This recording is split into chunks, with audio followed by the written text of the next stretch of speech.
Testing, testing. You ready?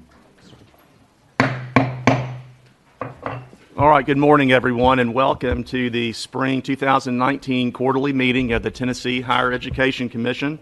The meeting is now called to order, and I want to thank everyone for being here. First order of business, Madam Secretary, please call the roll. Chairman Cope. Here. Commissioner Dishner. Commissioner Johnston. Here. Commissioner Coben. Here. Commissioner Roach. Commissioner Stafford. Here. Commissioner Watson. Here. Commissioner Witten. Here. Commissioner Morrison. Here. Secretary Hargett. Here. Commissioner Wharton. Here.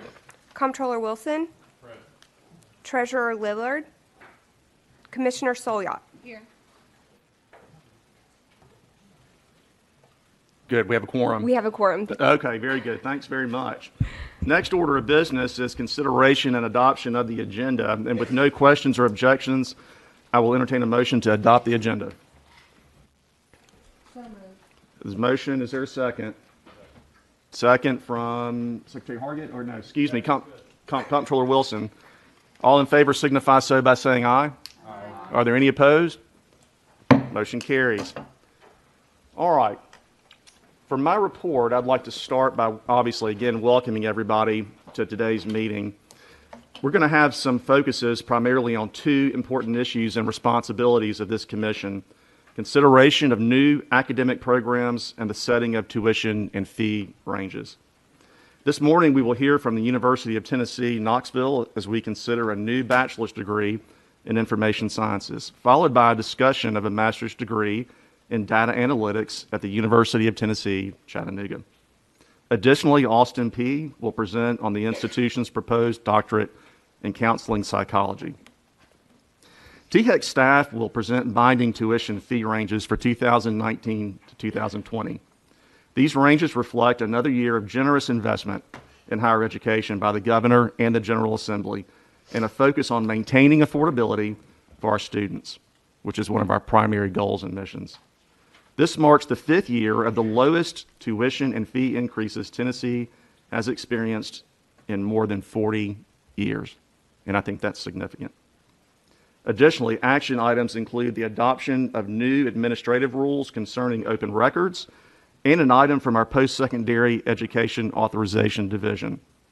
Informational items at the close of the agenda will include discussion of pertinent actions of the 2019 legislative session from Lou Hanneman, and the first of many future discussions with Dr. Emily House about the exciting steps being taken to develop an innovative statewide master plan for higher education. Finally, I have thought a lot about the chairman's portion of these meetings, and as much as I'm sure everyone enjoys hearing me make comments, I have decided that I'd like to add an extra component to this that focuses on and is a reminder and an anchor for why we are all here doing what it is that we do. And so for the remainder of my report, what I'm going to ask, with the Commission's indulgence, is to introduce Melissa Brown, who is the current Vice Mayor of the City of Laverne, Tennessee. Melissa earned her associate's degree in information technology from Motlow State Community College in May of 2015. A year ago, she graduated from Middle Tennessee State University with a bachelor's degree in information technologies, and I think with honors. Tennessee Reconnect did not exist when Melissa began her adult education journey. However, she had many of the same experiences that those students share, and Melissa will now share a few words with us about her experience. And I want to say and note that I've worked with Melissa for over 4 years now, and you think you know somebody, and then you hear a story about them that you'd never heard before. Melissa was recently honored by Motlow as a distinguished alumna.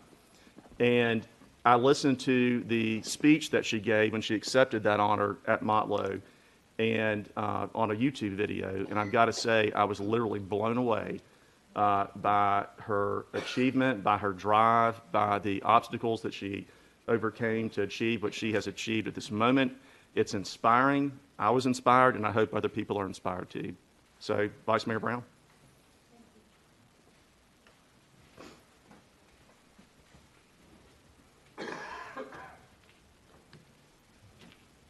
Good morning, Chairman and Commissioners. I'm Melissa Brown, and I want to tell you about my educational journey. It began 7 years ago. I was in an abusive relationship and decided that that needed to stop because my son was watching, and I did not want him to grow up to think it was okay. Making that decision, though, forced me into a level of poverty that I could not have even predicted. Our house went from 2 incomes to 1. I knew I didn't have the money to make all the bills, so I did all the things that you would do. Cancel the cable service and the internet and the alarm service and the trash service, and anything I could cancel, I canceled it.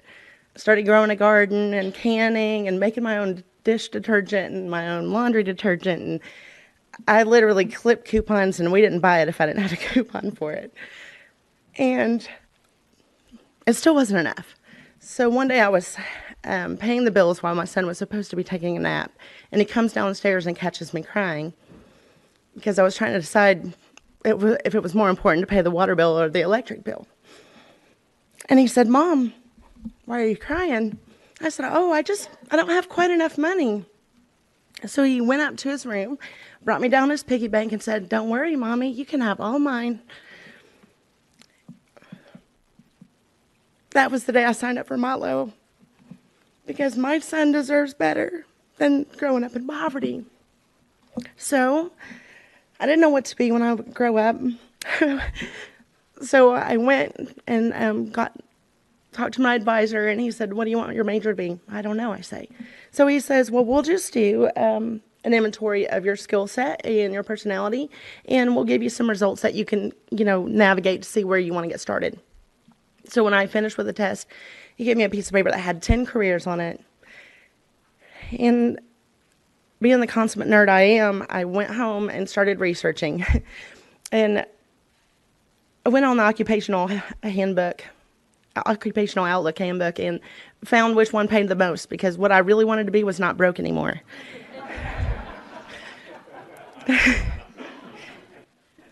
So that was IT.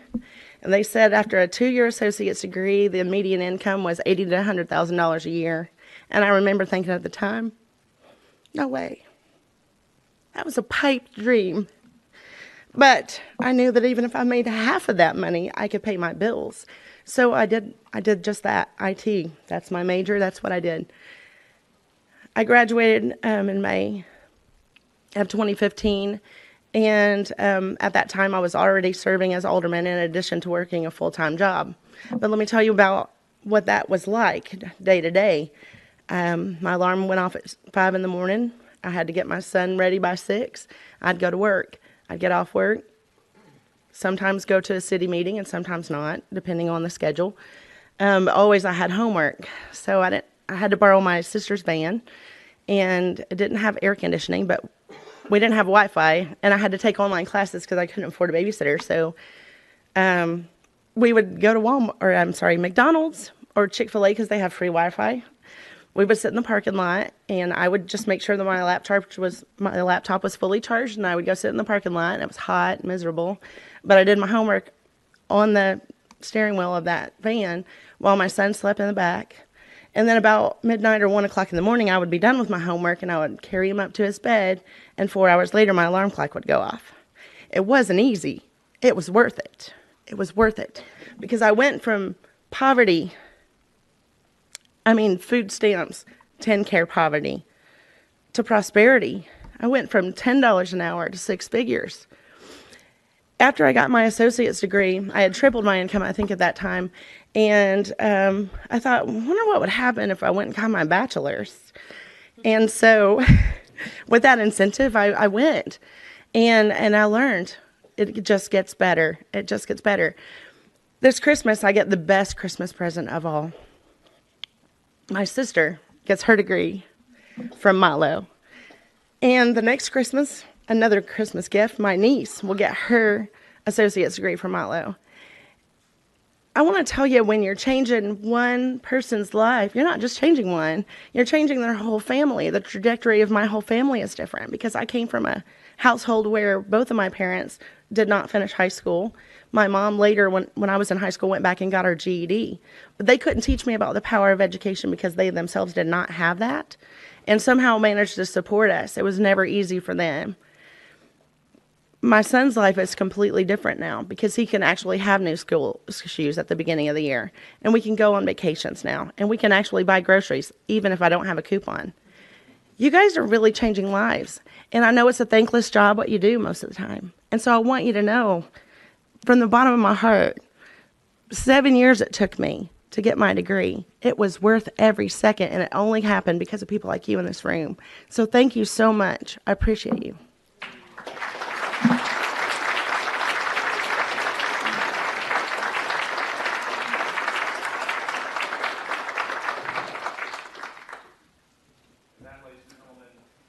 That, ladies and gentlemen, is why we're here. So with that, I'll turn it over to Mike. Can I ask something? Yes, sir. Vice Mayor, thank you for your willingness to come forward today and share that story. And if there was ever a commercial for higher education, you just saw it. Yep. And we can do all the things we do up here in these halls and over at the Capitol and the governor's office. Nothing can tell the story compared to that. Amen. So thank you. Amen. Thank you. Try to follow that, Mike. Yeah. And that concludes the director's report.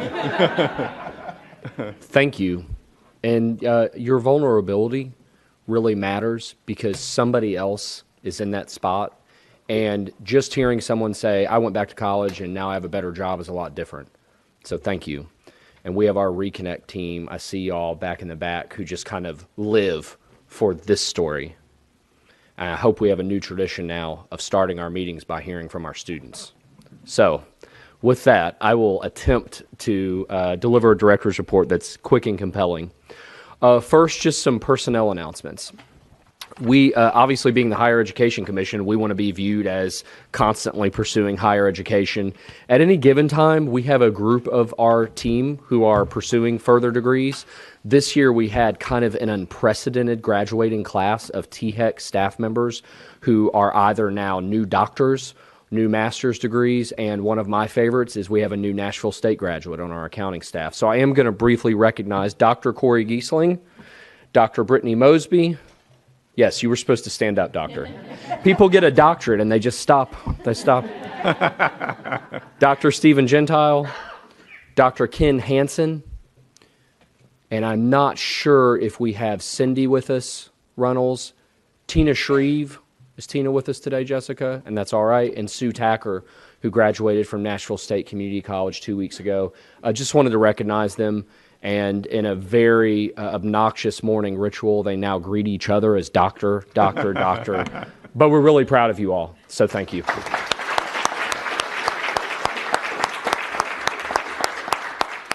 We have 2 personnel shifts I want to inform the board and also our higher education partners about because they're significant. Best mark of a leader is that they lead regardless of what their job title is. And I will tell you, Dr. Emily House has been leading since the day she set foot at THEC as a research analyst. She has continued to add deep value every day at THEC. I came in on a Sunday once to kind of clean up, and of course there was Dr. House with most of her team working on a Sunday. That's kind of what you see from her. That, along with just her very good judgment and rare intellect, has led to, we have promoted her now to be the Deputy Executive Director of the agency, effective June 1st. Dr. House, where are you? Congratulations, in the front row, of course. Congratulations. We also have learned, yes, the fiscal work at THEC, it ain't getting any simpler, is what we've learned. And Jason Kavanagh has done an incredible job of building the new world of post-Focus Act fiscal operations, which really have 2 big pieces. First, there's the internal, which is running this agency, making sure that we comply and have great audits from the beloved comptroller. And Jason has done a great job of putting in place that operation. We've also learned that our external fiscal policy is getting incredibly complex. It's getting more complex every year. And as such, we've created a new role of Chief Fiscal Policy Officer. that Dr. Stephen Gentile will be filling effective on June 1. Our goal to the campuses is always to be helping you think innovatively. When you want to do something that's going to help students, we want to get out of your way. When you want to do other things, we want to help you maybe think about another way to do them. But Dr. Gentile really is going to be a great leader in that realm. So I just wanted to recognize those two.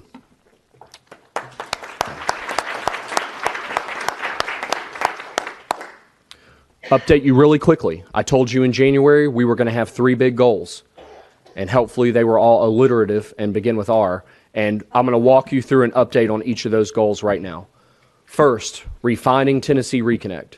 For the first time ever, a state in America had free college for adults last fall, and it was us. And Jessica Gibson and her team have been in a constant conversation since then about how fall 2020 can look even better for those adults. We developed what I affectionately call the punch list, and these were tactical things we could do to make the adult experience better. I think we've made great progress on that list, so thank you. We also had this idea that we should talk to the adults that didn't show up. So we had 32,000 applicants and 14,000 matriculated. So Carla Coleman Garcia on our team, is Carla here? Carla's also not here. Jessica, your team, they need to come to the meetings because we're going to recognize them. Carla surveyed those that didn't show up. I had hoped to get 100 responses. We got like 700 responses from adults who didn't come to college to help us understand why didn't you come, what can we do next year. So very grateful for that work, for the partnership of TBR, who've just been, we've got our arms locked. We're the financial aid side, they're the operations side, and I'm really optimistic about fall 20 being the best fall ever for an adult student in Tennessee. Allied to that's going to be our focus on veterans. I love our team members that speak with candor, and Mitch Curry on our team, if you all know Mitch, always speaks with utmost candor. Where are you, Mitch? Mitch is here. And Mitch said to me, well, you say we want to be the best state in America for veterans, but we're not. Well, how so? And Mitch brought up a great point. We're not tracking our veterans. Every campus has a different way of tracking veterans. We got to fix that. And Mitch is leading that work along with Dr. Hansen. Stay tuned. By the end of the year, I think we will be able to bring you measurable progress on serving veterans.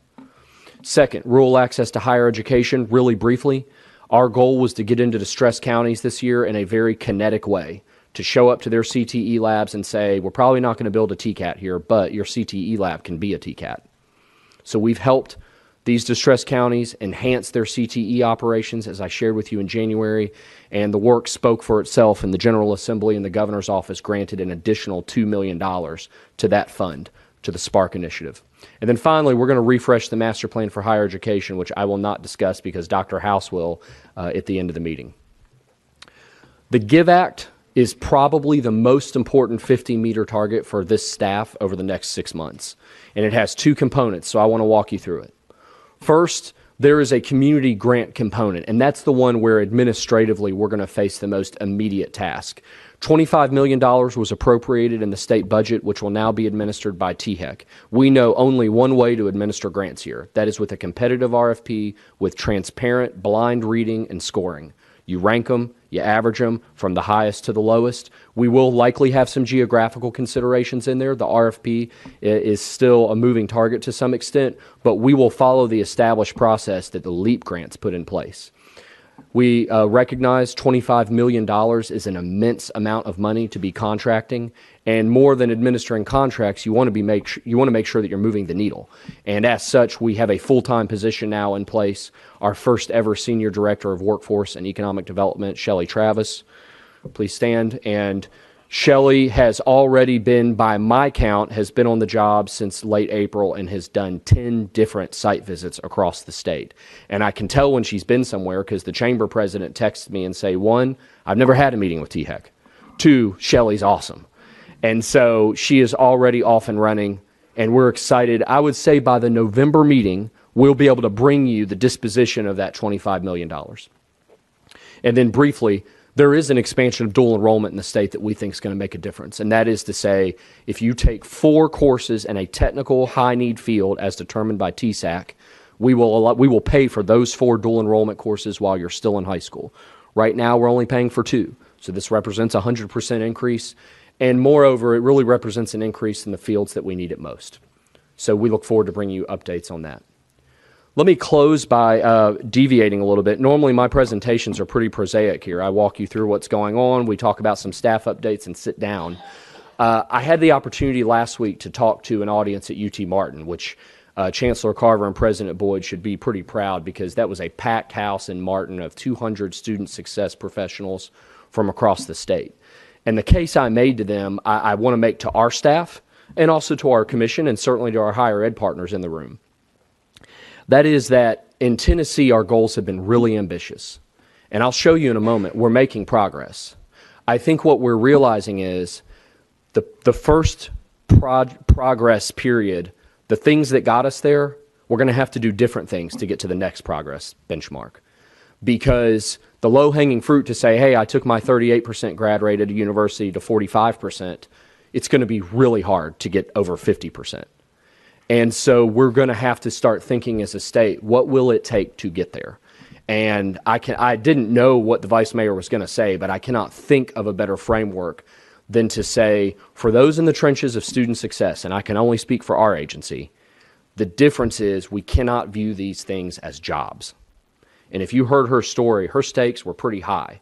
And if you're showing up, a job is something we're going to pay you every 2 weeks and you're going to go home. A vocation is something you feel a calling to, and it's something that you feel like when that student's in front of you. And the ways that we face students at THEC, we have a call center, we have our Reconnect navigators, we have our Advise Tennessee counselors.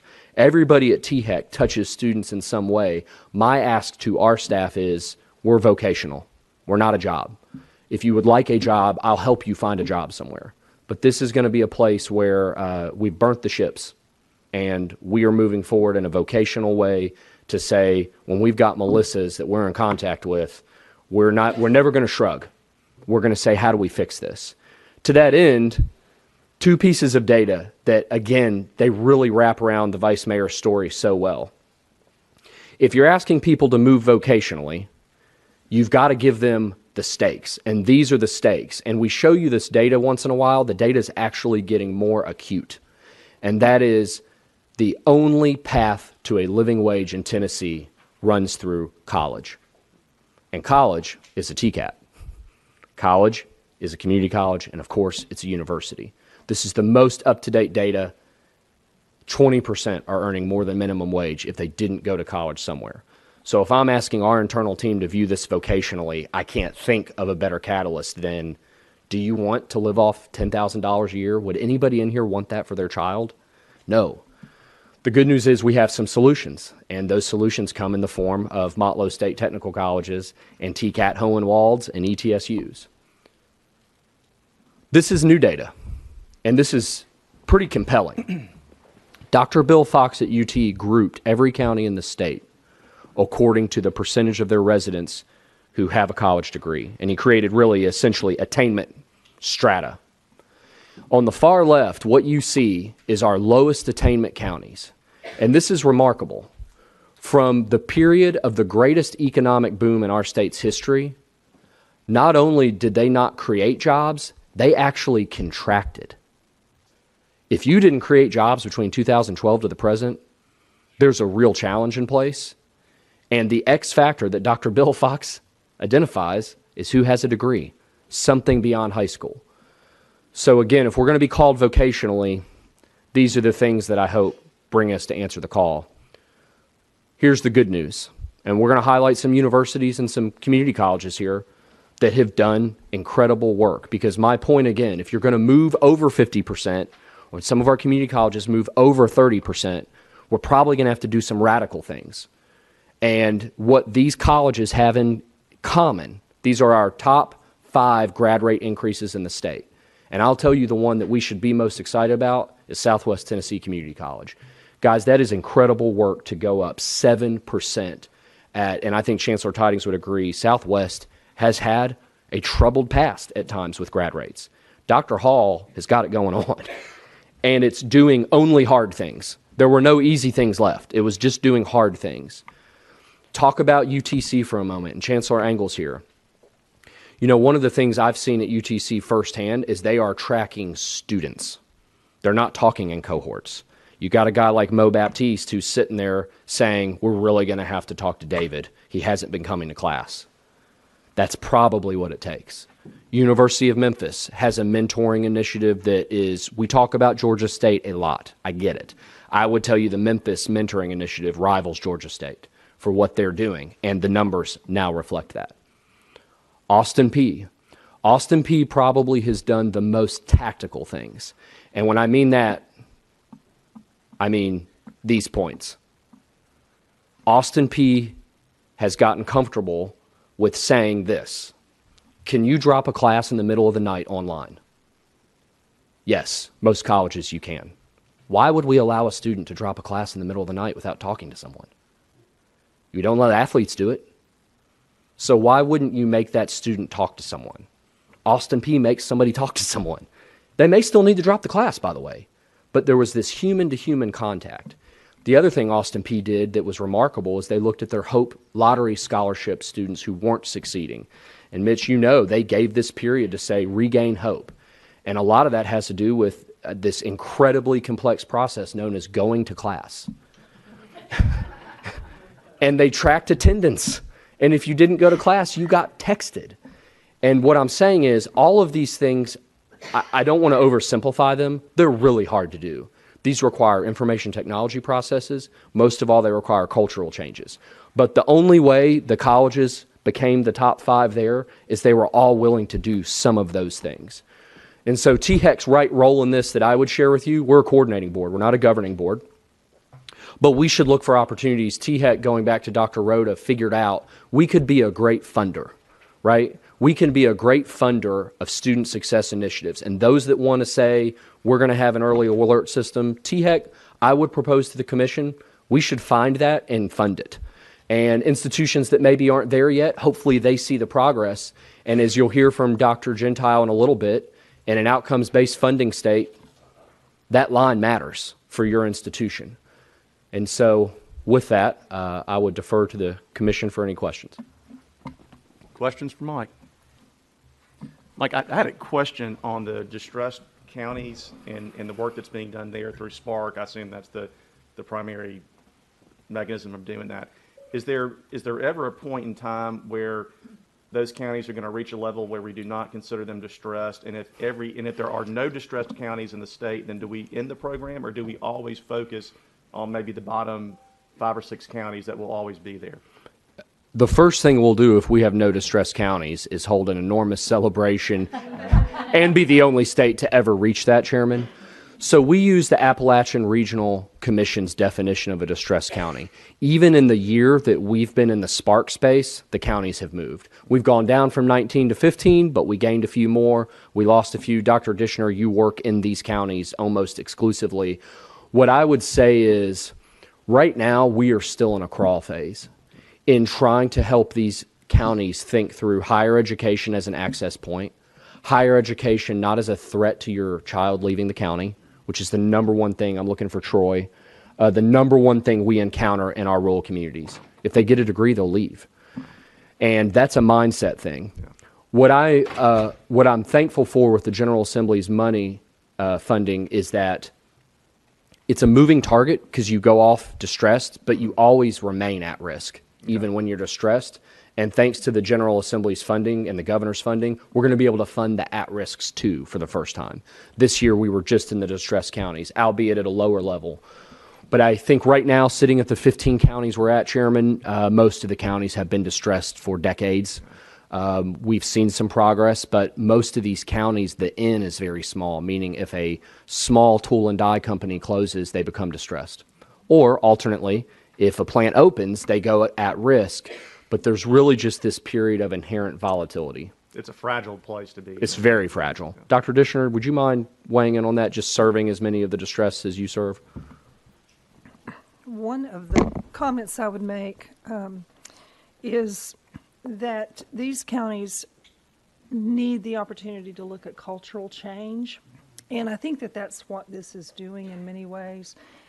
When we go into a county and work with the individuals there, thinking with them about how can you take the beauty, the history, the traditions of what's happening in your county and know that that's important and it's valuable.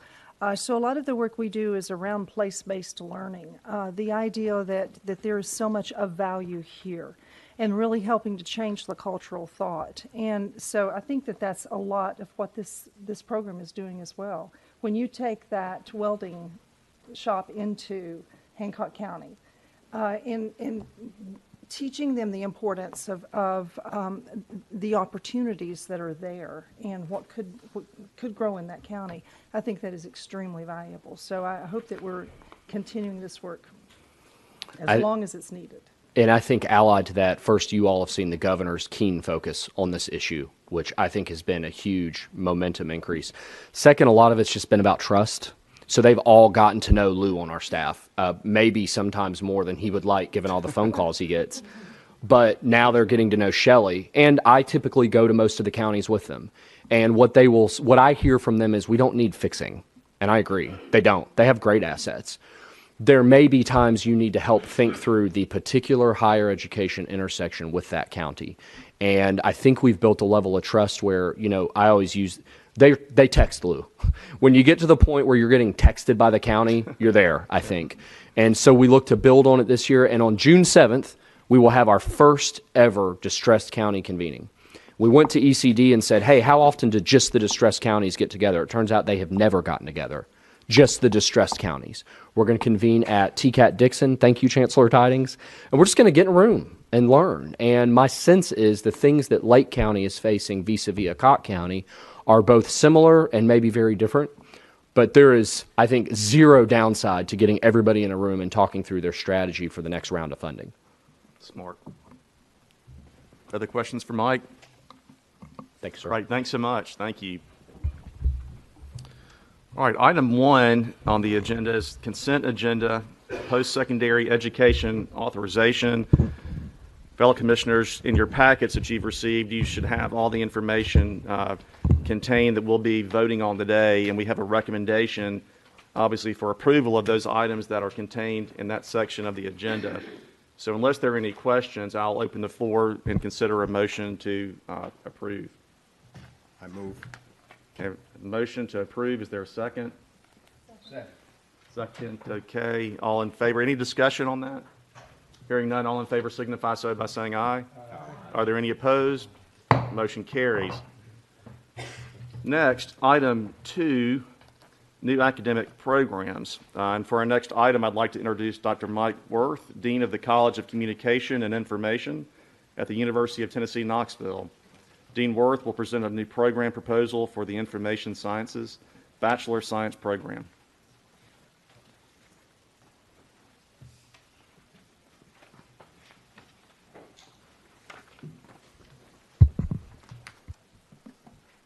Thanks very much. It's my pleasure to be here today to present this new program proposal. And before I do that, I want to acknowledge the great help that we got from THEC staff, Betty Dandridge Johnson and Julie Roberts in putting this proposal together. We really appreciate the partnership and the opportunity to move this exciting new proposal forward. This is a proposed Bachelor of Science degree in Information Sciences. Information Sciences is a top-ranked, a top 20 information science program in the country.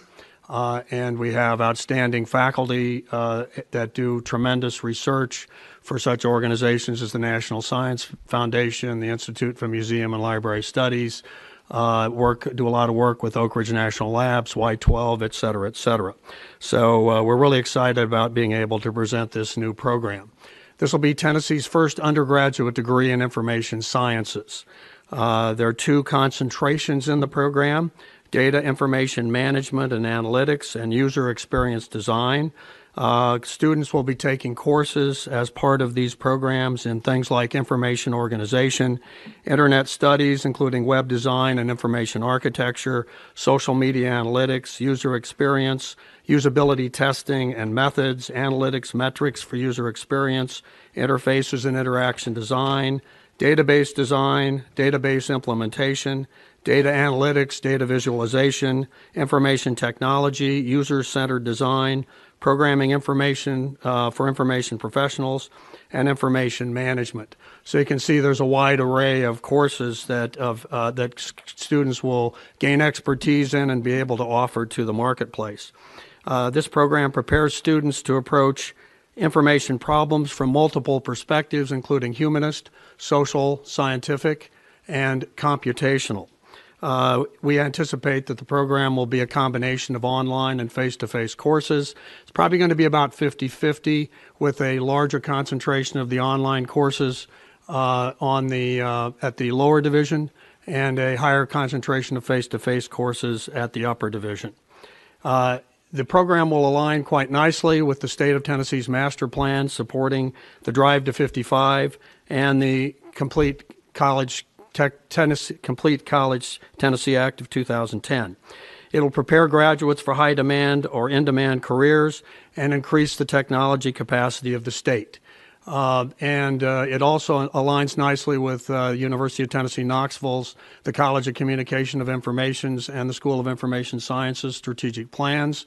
It will attract new students to the university and college, including those from surrounding states. It will also strengthen and enhance our other undergraduate programs in the College of Communication, including advertising, public relations, journalism, electronic media, and communication studies.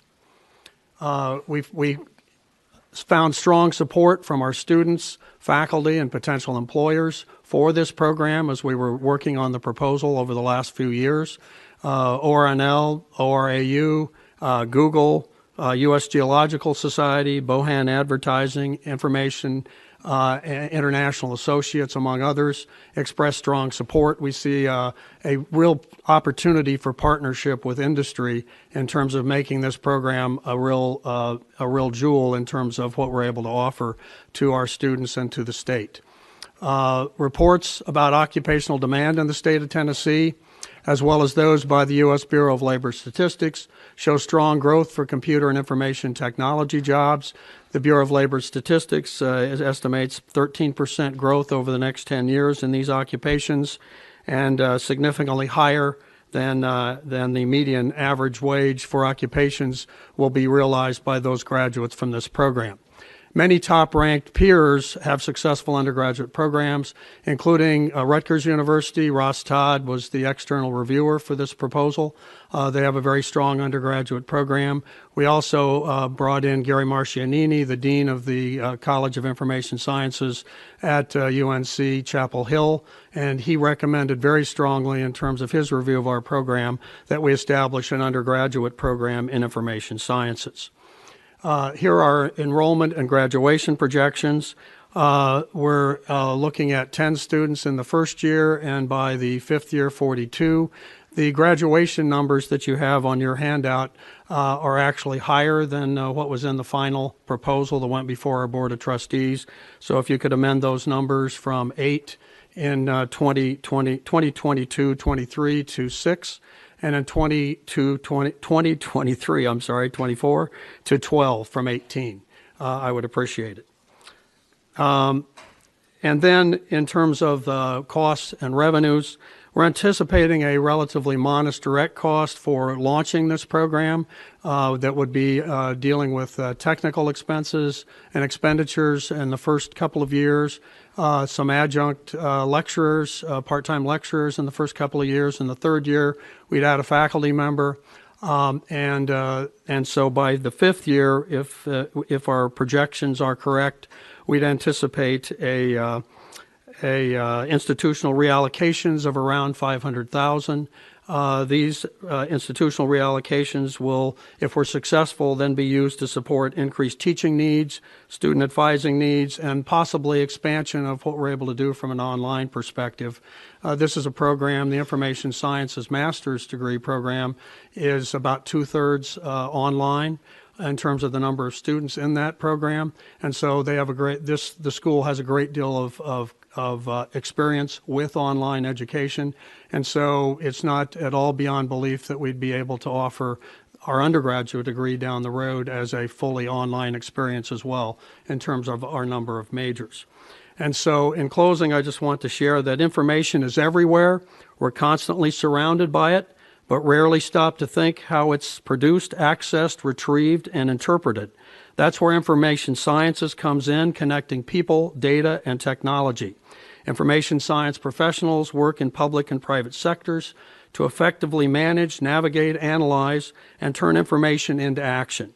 Organizations produce enormous amounts of data, and individuals with an information sciences skill set are in high demand to analyze these data and advise about the future. From corporate data analysis to app interface design, our Bachelor of Science in Information Sciences will prepare our students for an enriching information science career in a variety of settings and positions, including such things as UX designer, researcher, data analyst, scientist, metadata specialist, IT analyst, information manager, and web content analyst, just to name a few. And with that, I'm happy to answer any questions that you may have. Thanks so much for your attention.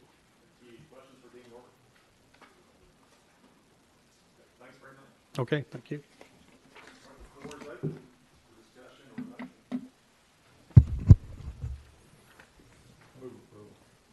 Wait, all right. So, I'm sorry, I didn't see who made the motion.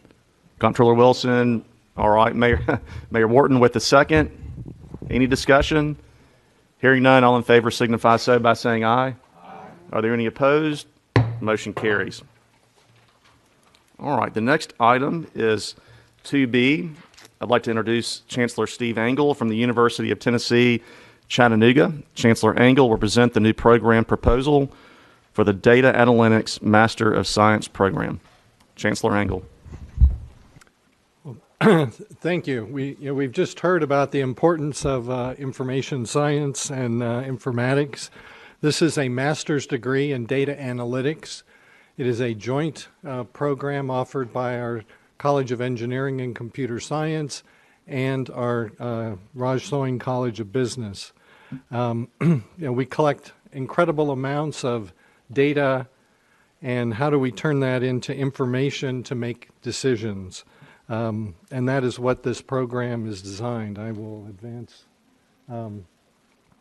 The availability of jobs and employment is certainly there. The audience for this, local industry, employees wanting to return to get a degree, recent undergraduates, certainly targeting in the regional population, and there's considerable demand just in southeast Tennessee. This program aligns with THEC goals and with the UTC strategic plan. You've had the information here, which I think speaks to the need. It's a program that will start off with a mix of online and face-to-face and build to a completely online offering in the future. In talking about the demand for this statewide as well as locally, the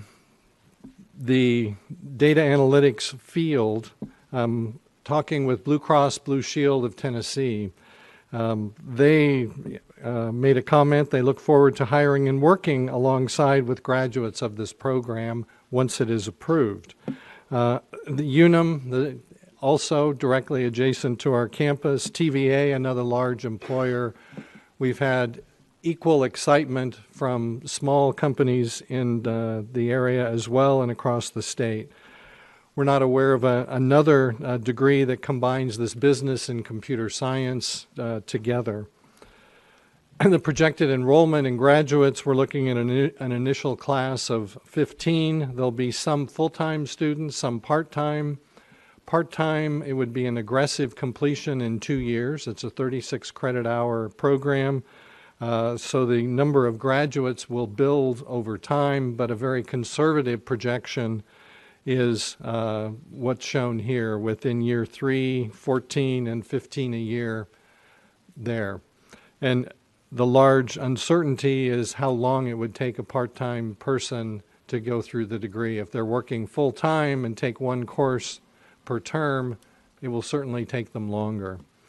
The finances and revenue on this program, the costs that we anticipate, certainly some initial startup costs associated with this.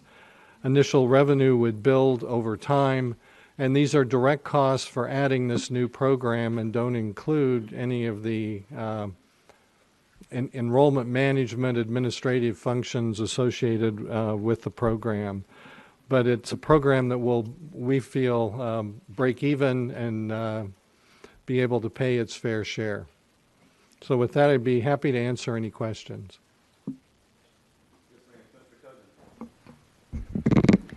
Chancellor Angle, I would just like to say I love this program's collaborative approach through both the School of Business and the computer science area, and I really do commend you on tackling it that way. Engineering and business, there can't be anything wrong with that. Well, and Dr. Hamet Jain, who is here today, is really the architect of building this partnership from his position in the College of Business with his colleagues in engineering. Did an outstanding job. Other questions? Yes, sir. Chancellor Angle, thank you so much for the presentation. And as someone who works within the financial services industry, I can confirm that data analysts are in high demand. We use them quite frequently in our business, and we find enough of them. So thank you for the program. I've got just a couple of questions.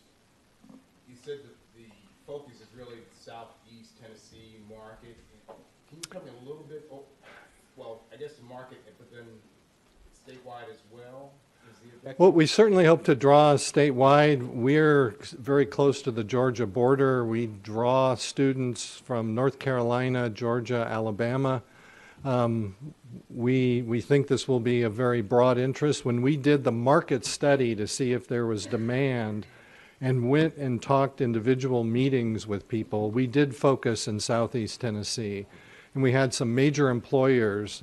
Blue Cross Blue Shield at the undergraduate level is looking to hire every year 100 new information technology, computer science staff. And that one company, when you look at their graduate demand also, was very significant. TVA, we had the same type of individual discussions. Unum, the same way, just to get a sense of the industry receptivity, and they were local. And that's where we targeted kind of our outreach and interviews. So 2 questions maybe. What is your current ratio throughout the university, I guess, of in-state as well as out-of-area students? And then what percentage of your students do you retain within the local regional area? So we right now are drawing our in-state students. We're about 11-12% out-of-state and 88% in-state students. We in terms of the draw, we're about 40% from our local area, and the remaining 60% split pretty evenly between the Nashville area in central Tennessee and Memphis in the west. So we draw a lot of students. It's the in-state tuition. It's the Hope Scholarship opportunities. Chattanooga has a positive buzz about it that students want to relocate there. So, and we are right downtown. Okay. So I think that the statewide draw for UTC rests with this. If you look at a part-time student, until we get to a fully online program for people that are remote, it would be difficult until we get to that point. And then the last question, I see your balanced budget is highly dependent on meeting your numbers in terms of student enrollment. Any thoughts or discussion? What if your numbers fall short? How do you maintain that balanced budget? So we think we have very conservative projections based on the demand that we've seen. And so we went into it with that idea. We've added a faculty member to make sure that we could offer this program and maintain the quality. Given what we've seen in this field, I think we're very optimistic, and given the business climate in the state of Tennessee right now, we're optimistic that there will be students there with the right outreach. Thank you. Other questions? Yes, ma'am, Dr. Hager. I have a question, perhaps for you, Chancellor Engel, maybe for Mike, but just as I think about the online component of both this program and the one we heard previously, it's a little bit broader than just this program, but in K-12, I think we're still really struggling to figure out how to use distance learning to solve some of the issues we have around teacher shortages, particularly in the secondary subjects. And I just wonder, as you think about it from the higher ed perspective, how you approach that in terms of both what it's adding for the student experience and potentially where there are lessons learned that we should be cognizant of in terms of where not to do online learning. There's some areas where hands-on experience, laboratory experience is really required. Excuse me. Some students learn differently than others. So you find online learning doesn't fit every student's ability to comprehend. As an instructor, I like to look in people's eyes and see when I don't connect and know I better cover this a different way. And so I think there's some of the individual nature here of learning, providing opportunity for students who are working, trying to manage a life, a family. As we heard opening the meeting with a small child, trying to balance life, having online options at different stages. I think we're, certainly for people who are local, we think they're going to have some component of this in a face-to-face. Getting to meet their peers, being able to interact adds so much. And what we find is a hybrid delivery where a course mixes online delivery of content with a face-to-face component. Sometimes it's, for a professional program, maybe 5 weekends out of a 12-month period, but that adds such richness to the program and builds relationships between faculty and students and between students also. No, I appreciate that. I do think, there's much more that we could do in the secondary subjects around online learning, but I think there are some lessons certainly from higher ed and some things to learn from you all as we think about how that expands in our high schools particularly. So thank you. Any other questions? Right, thank you so much. All right, the floor is open. Make a motion that we move to approve. I have a motion for approval. Is there a second? Second. I have a second. Any further discussion? All in favor signify so by saying aye. Aye. Are there any opposed? Motion carries. Next, Austin Peay State University Counseling Psychology, Doctor of Psychology program, and I'm going to call on, yes, yeah, that's right, Rex Gandy. Dr. Gandy? Executive Director Krause, Chairman Cope, distinguished members of the Commission, it's my pleasure today to present a proposal for a new academic program, Counseling Psychology, Doctor of Psychology degree. And I would note that this is different than a Doctor of Philosophy. It's not a PhD in Counseling Psychology. It's a Doctor of Psychology, a so-called PsyD. Probably to orient you, this is somewhat similar to the nursing situation where you could have a PhD in nursing or you could have a Doctorate of Nursing Practice, DNP. So this would be more like the practice degree.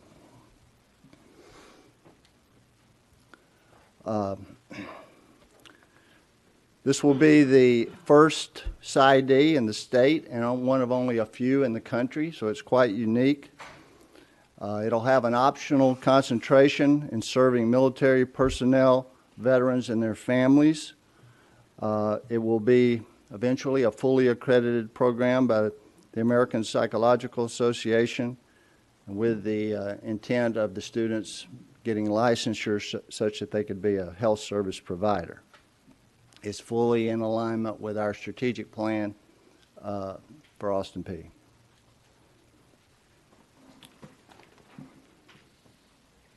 You can see some of the information on the slide. There's a great need in this area.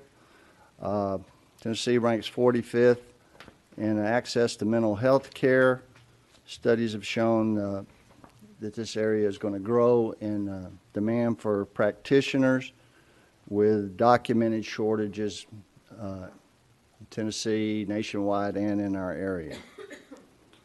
Also, we did a feasibility study on this, Hanover Research, to show that it was a great need in our area, and our various surveys have shown many students would be interested in pursuing this. This chart lays out the projected enrollment. We're going to ramp up a little bit slower on this than a typical program because of the accreditation issues. It's very complicated, and we need to really get that right. But eventually, once it's fully realized, there'll be about 50 students in this and about 12 graduates a year.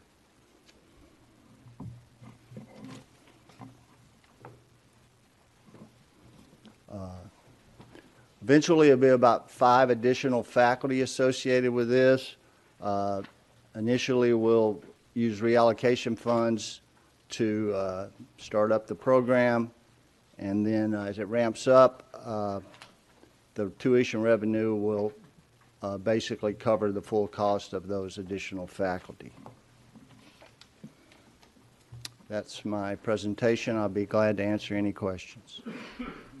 Any questions? Dr. Gandy. Yes, ma'am. Commissioner McCoven?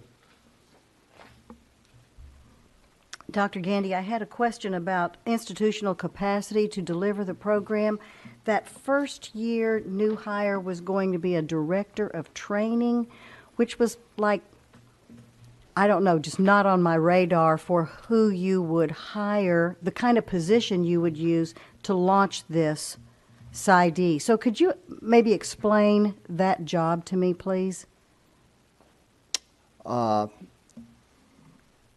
will, I can tell you it is a very particular, detailed set of skills needed for that. In fact, we reallocated about a year ago a position for that and did a search this year and actually had some difficulties in making that hire.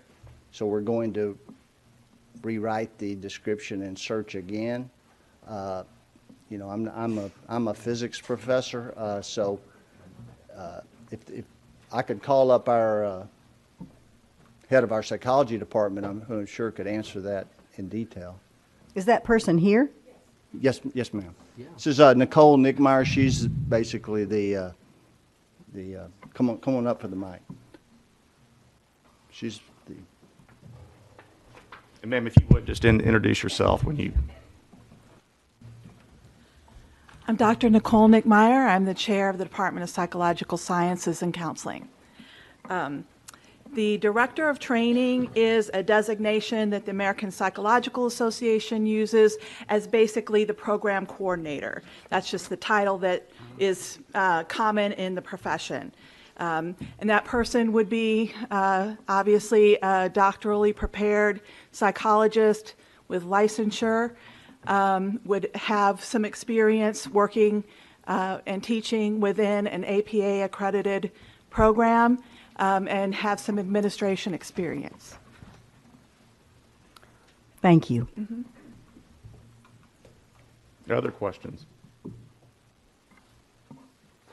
Yes, ma'am. Dr. Habron? Just a quick comment. We see such an uptick in the needs of our students in the K-12 space around mental health. You hear that from almost every teacher, every district that you talk to these days. So I just think this is really an important step forward in terms of our ability to produce graduates from this program to serve all of our communities. Dr. Gandy, you may have mentioned this in your report. It talks about the veiled training model. Can you just, I mean, I don't need to go down in the weeds, but what is that compared to the traditional model? This would have a much more of a practice orientation to it, many more hours in actual counseling versus kind of a PhD program. It would be a lot more research, publication oriented type work. Okay, thank you very much. Oh, I'm sorry, Secretary Hargett. I'm not sure. Who's responsible for completing Appendix A? Is that a staff question or is that an institution question? And my question is, on page 6, I'm kind of trying to figure out what happens here under Roman numeral 2, under revenue. In some areas, it looks like tuition and fees are added to institutional reallocations, and then we get in years 7 and 8, and it looks like, I don't see brackets there, but it looks like there's a subtraction. And actually in year 6 as well. I'm just trying to... That's an institutional completion. I'll defer to Julie or Betty for their perspective on the form, but the institutions are the ones that complete it. Dr. Gandy, what is Secretary Hargett seeing there? Well, as students come in and out, sometimes we project in certain tuition increases. I think it must be roughly 2 or 3%, and then as students graduate, that should go down, and as new students come in, that should go up. There's also an in-state, out-of-state mix to that. Well, let me ask the question this way. Did y'all mean to put brackets? Should you have put brackets around the numbers found under institutional reallocations under years 6, 7, and 8? Or did you mean to add instead of subtract? I'm trying to figure out what the real number there is, because if you meant to add it, then you're out of balance. So I'm trying to figure out what you're trying to do there. I could look and see. Although the burden's on us to pay. Yeah. Good morning. Morning. The goal for the financial projection form is that the the expenditures should align with, with, the overall goal is to have a balanced budget. And so we take into consideration, and this form is completed by the institution and reviewed by THEC staff. And so we always are looking at the total expenditures for a program, and then looking at the revenue. And those adjustments are made in terms of the institutional reallocation. So Secretary Hargett, your question is that those really should be a negative number in terms of parentheses around that. Okay. I just want to make sure I'm reading it correctly. So Okay. thank you for the explanation. Mm-hmm. So if there are no further questions, obviously we can do a couple of things. If there are continuing questions about this program, we can move to put this at the end of the agenda, or maybe take it up right after lunch. If the commission's comfortable with voting on it now, we can certainly do that. The floor is open for whatever you want to do.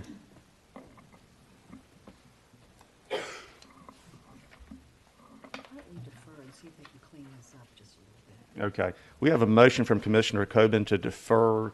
And Commissioner Coben, would you like to defer it to the end of the agenda? Yeah, yes. Okay, so that's the motion. Is there a second? Can I ask for clarification? The end of the action items or the very end after all reports be the last item of the day? What's your motion? Let's do it at the end of the day, give them more time. I believe President White will be here this afternoon. She will not be. Could I clarify what I just said? I'm sorry. The goal is for there to be a balanced budget. And in this case, Austin Peay would need to be providing additional resources, so those numbers should not be negative. They are positive numbers. And so if you look on page 5 and look at your total expenditures in terms of total recurring for that planning year of $99,000. And then look on page 6, Austin Peay would have to allocate $99,000, so that's a positive number in order for that to be balanced. And it's the same case for beginning for year 2 in terms of roughly $400,000 of expenditures regarding faculty salaries and other operating. And then they are projecting $125,000 for tuition, and then $250,000 for institutional reallocation that will come from internal in order to have the balanced budget, which is slightly off of 396,000 versus 375,000. Well, okay, well, since you come back. Doctor, so let me try and figure this out here. Help me out with year 6. So when I look at year 6 under expenditures, I come up with, I see it's 772,464. Total expenditures are 782,464. Then when I flip over to page 6 under revenue, I see 774,307. And then I see a balanced budget line of 755,750. You get to that number by adding institutional reallocations to the tuition and fees, correct? That's correct. Okay. So then you go to year 7, and I see 924,241, and I see 110,205 under institutional reallocations. I would have to subtract that number instead of adding that number. Right. In that case, that is correct. That is a negative number. Okay. But in the other instances, those are positive numbers. Well, I understand that, but when you get further down the line, they are not positive numbers. It's not, the spreadsheet's not correct. Right. Yeah. Okay? Yes, year 7 and 8, those Yeah. two numbers under reallocation are negative. So I'm not trying to throw rocks. I just want to make sure we understand what we're looking at, because otherwise, if we were to add those, if I looked at those numbers and added them, obviously you'd be well out of balance. So I just want what we're voting on to be accurate. And we can definitely correct that. And just our parliamentary standing right now is we actually have a pending motion to defer, and I would just say from a staff perspective, I would strongly recommend that, especially given the gravity of a doctoral program and the confusion right now. All right. Motion on the floor. Is there a second? Second. We have a second. Any further discussion? All in favor signify so by saying aye. Aye. Any opposed? Motion carries. This item is put to the heel of the agenda. Thank you. All right.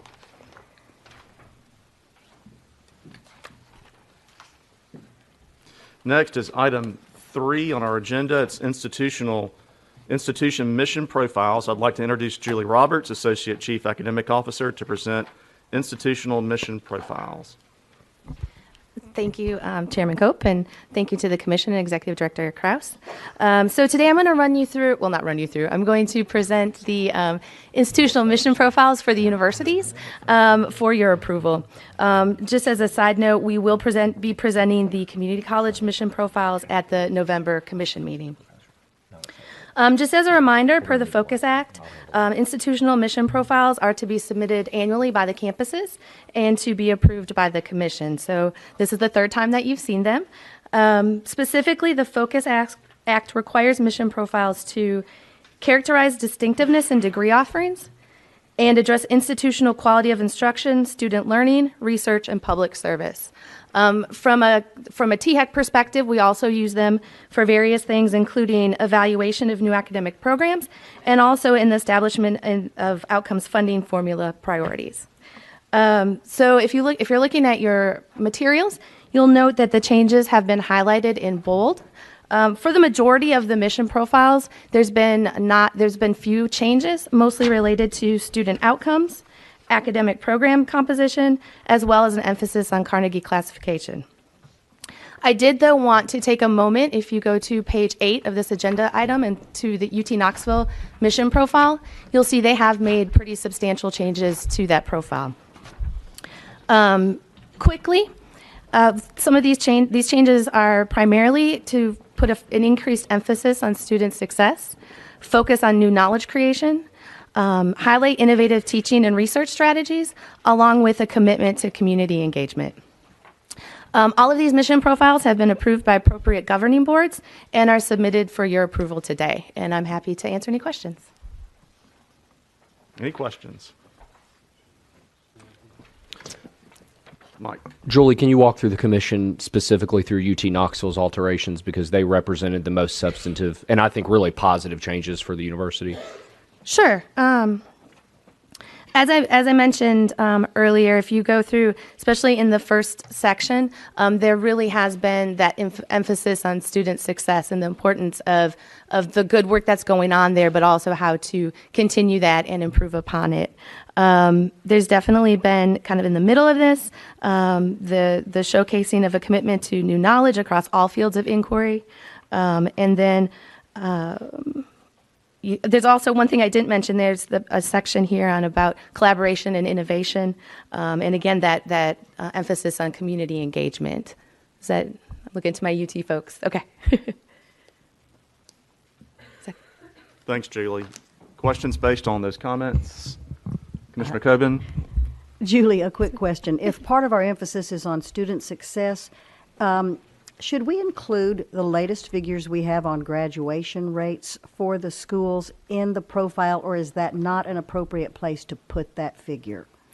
We haven't. That's not something that's been explicitly asked for. I think it's definitely something that we could entertain. Okay. Thank you. Thank you. Other comments or questions? Julie, thanks very much. All right. Thank you. Okay. The floor is open for the pleasure of the board.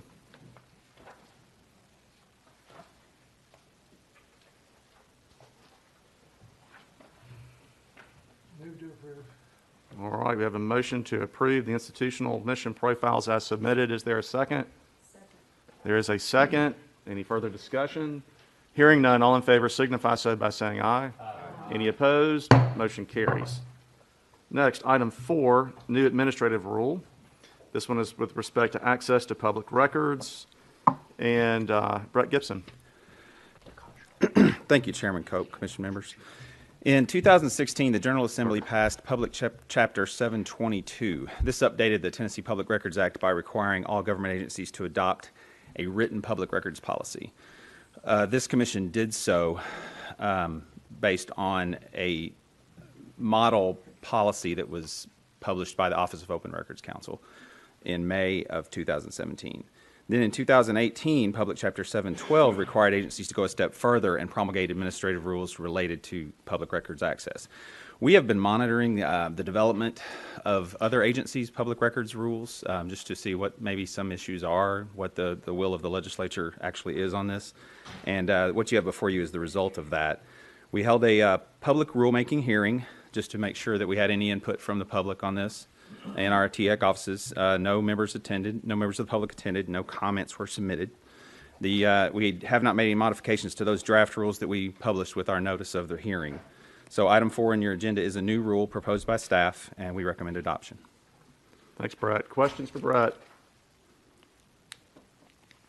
Okay, hearing none. Thank you, Brett. The floor is open. Motion to approve and a second. Let's see, the motion was Secretary Hargett, second Comptroller Wilson.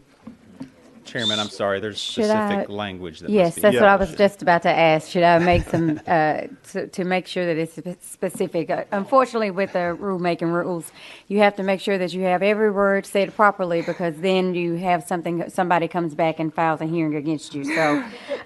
So just so we can be clear, Secretary Hargett's withdrawn his motion, and so Commissioner Winton. Okay, so I move that the commission adopt these rules as rulemaking hearing rules, and that the commission authorize the executive director to make any necessary technical corrections to these rules, including changes required by the Attorney General's office after review. Very good. Motion is on the floor. Is there a second? Second. Comptroller Wilson with the second. Any further discussion?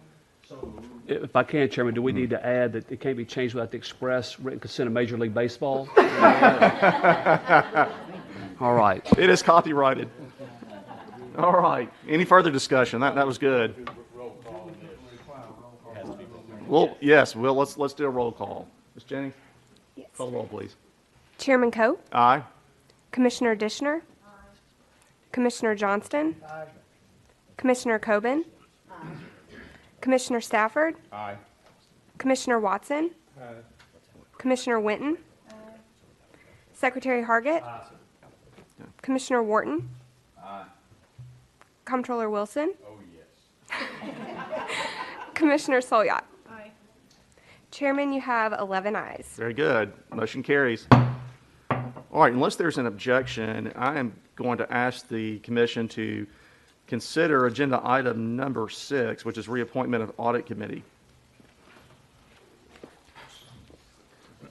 Thank you again, Chairman Cope. Pursuant to its charter, the THEC Combined Audit Committee consists of members from both boards. These are selected by the executive director and then confirmed by the respective board. These members should be knowledgeable in financial management and auditing matters. Each member serves a 3-year term and may be reappointed. Your Commissioner Pam Coben has just wrapped up a term on that committee, and Mr. Kraus now recommends she be reappointed for another 3-year term. All right, great. Thanks very much, Brett. Floor is open. Questions, comments? I make a motion for approval. Mr. Stafford, with the motion to approve, is there a second? Have a second from Commissioner Winton. Any discussion? Hearing none, all in favor signify so by saying aye. Aye. Are there any opposed? Motion carries.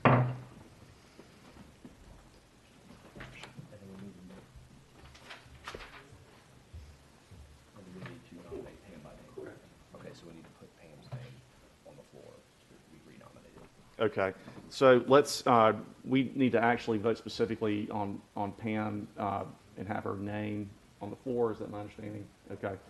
So the chair will entertain a motion then to appoint Commissioner Pam Coben. So moved. Have a motion. Is there a second? Second. There's a second also. Any discussion? Hearing none, all in favor signify so by saying aye. Aye. Are there any opposed? Motion carries. All right, very good. Okay, which one is she?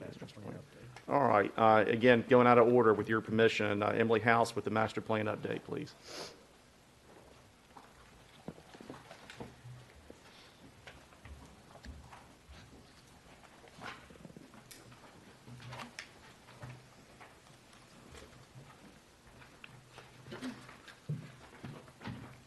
Thank you, Chairman Cope, Executive Director Kraus, and members. I understand I am now standing between us and lunch, so I will be extremely brief.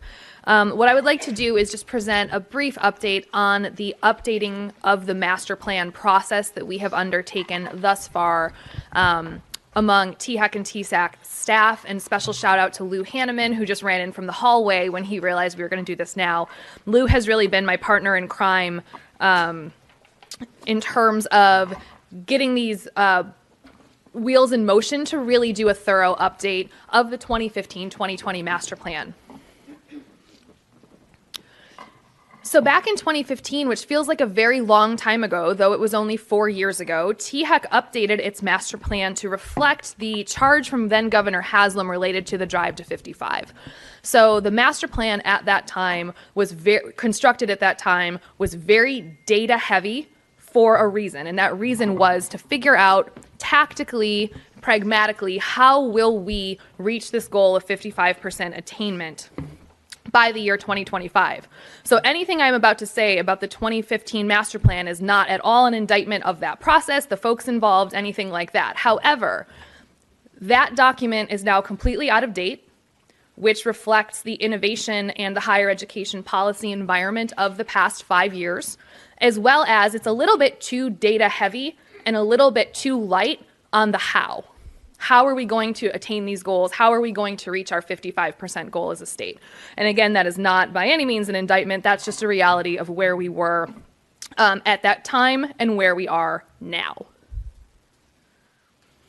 So really, as we think very high level about what this new master plan needs to do, it needs to do 3 big things.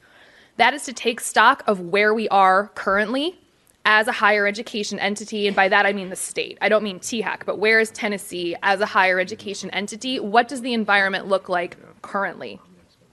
What do our programs look like? What do our policies look like? What does the data look like with regard to readiness all the way to workforce engagement following the completion of a credential? Where do we need to be? Where do we need to be logically? Where do we need to be from any kind of perspective through which you can view this? Where do we need to be for workforce alignment, for equity, for social justice? Where do we need to be in terms of what higher ed needs to look like in this state? And then how do we get there? So it sounds very simple. It has not yet proved to be very simple. It's very high level and it's very amorphous in the best possible way. But where are we? Where do we need to go? And how are we going to get there? So the following slide really provides a subset of some of the areas we are hoping to dive into and some of the subgroups we are hoping to think very specifically about.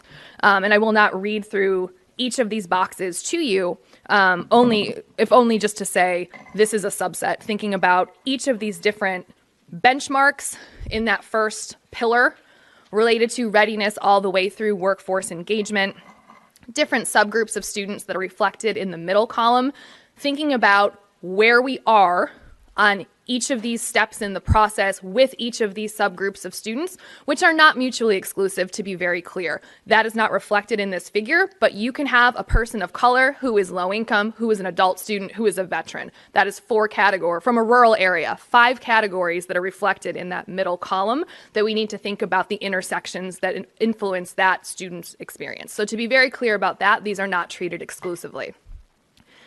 So where are we in terms of the readiness, the access, the enrollment for all of these subgroups? Where do we need to be? And that does not mean, from our perspective, we just set a goal. Well, currently, X% of students of color enroll in higher education, so now we want Y% to enroll. It's not quite that linear. It's not quite that simple. We are treating this much more holistically in terms of the where we need to be. Looking at that third pillar, those are just 2 very quick examples of the how we're going to get there part of the conversation. What is happening at the campus level that is exceptional, that is a best practice, not only in our state, but in other states? What are other states doing at the state level to move financial aid policy, to move any kind of early access policy? I mentioned EPSOs on the slide.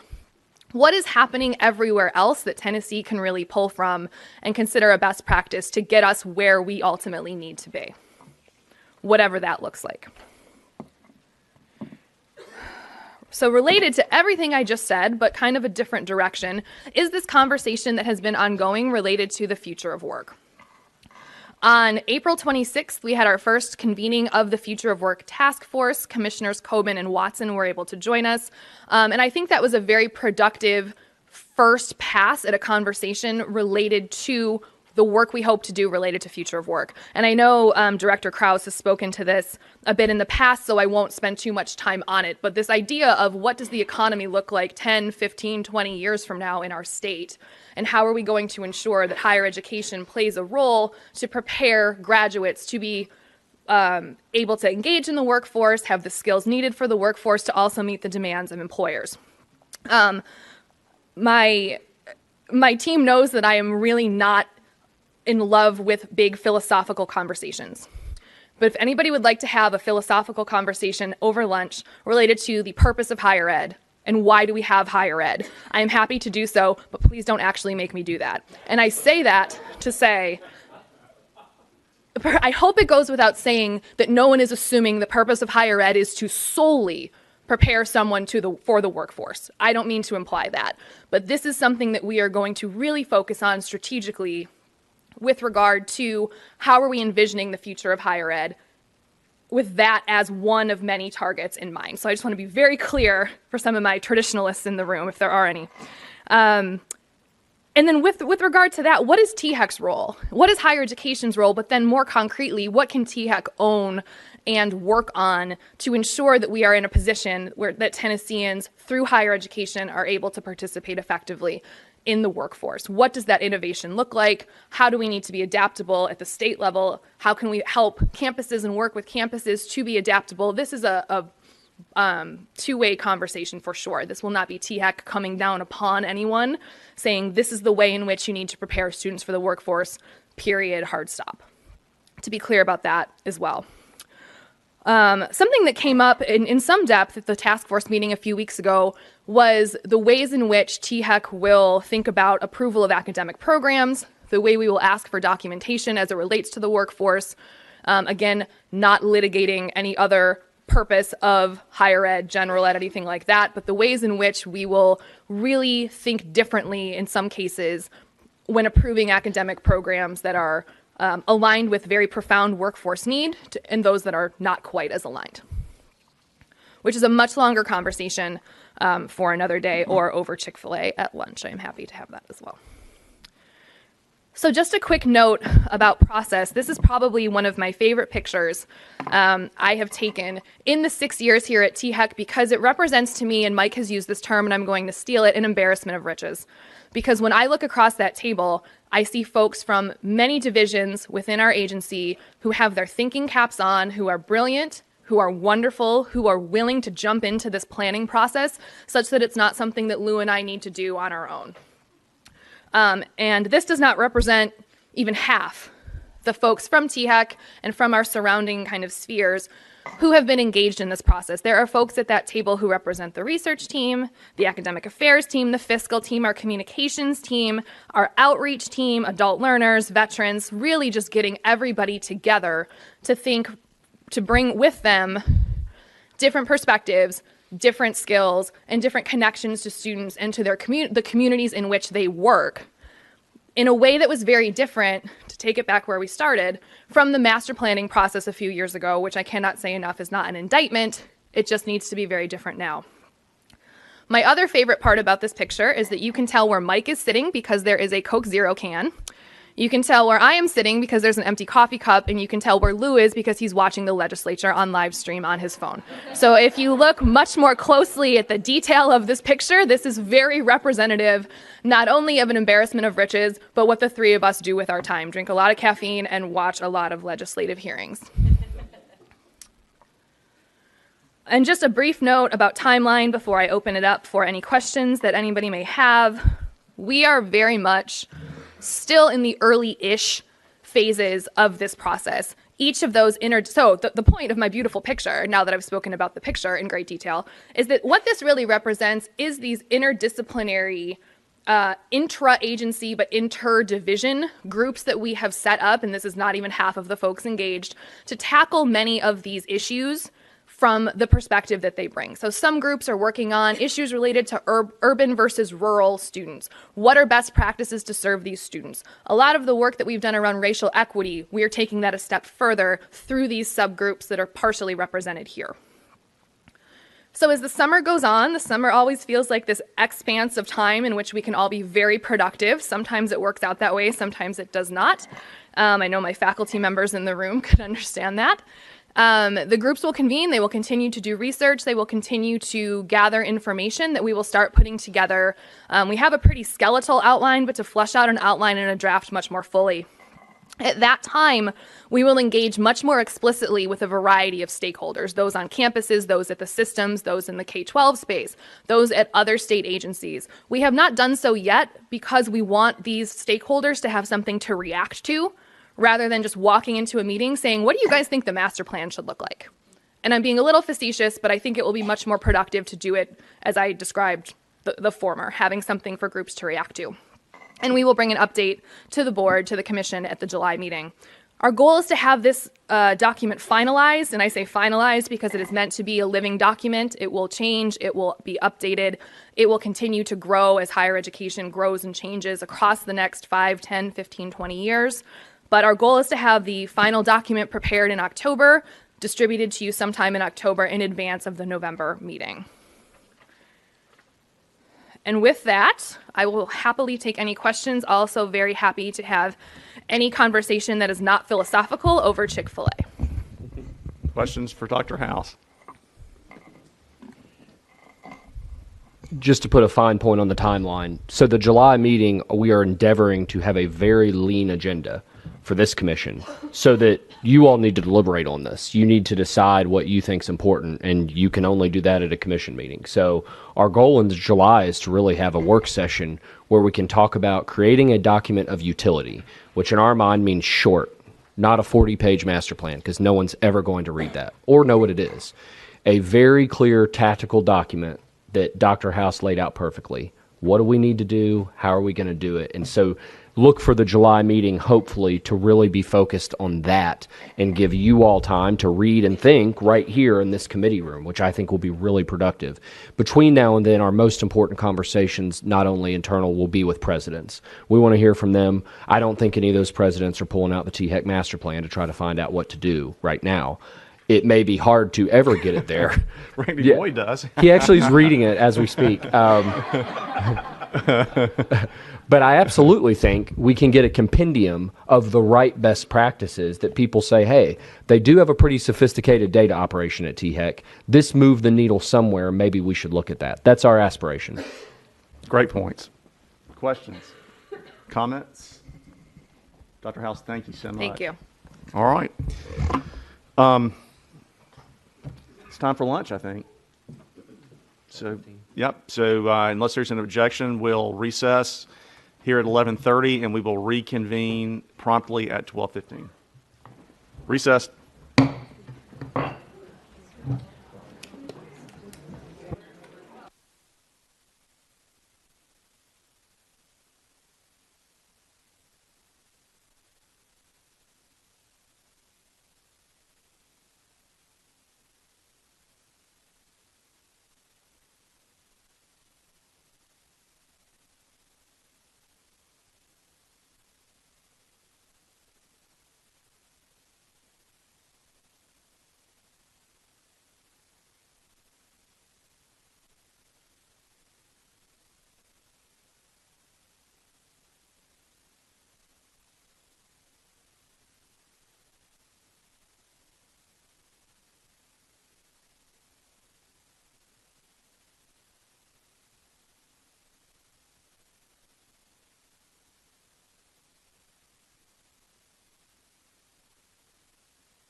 All right, ladies and gentlemen, the next item on the agenda is item 5, tuition and fees. Dr. Stephen Gentile. Doctor. Is there a doctor in the room? Yeah. I cannot save your life, though, unfortunately. Good afternoon, Commission. We have 3 agenda items representing the fiscal team, all related to tuition. The first one is a revision of our current tuition policy. The last time this body revisited this tuition was when we got as a commission, the responsibility for binding tuition ranges. So we changed our policy back in May.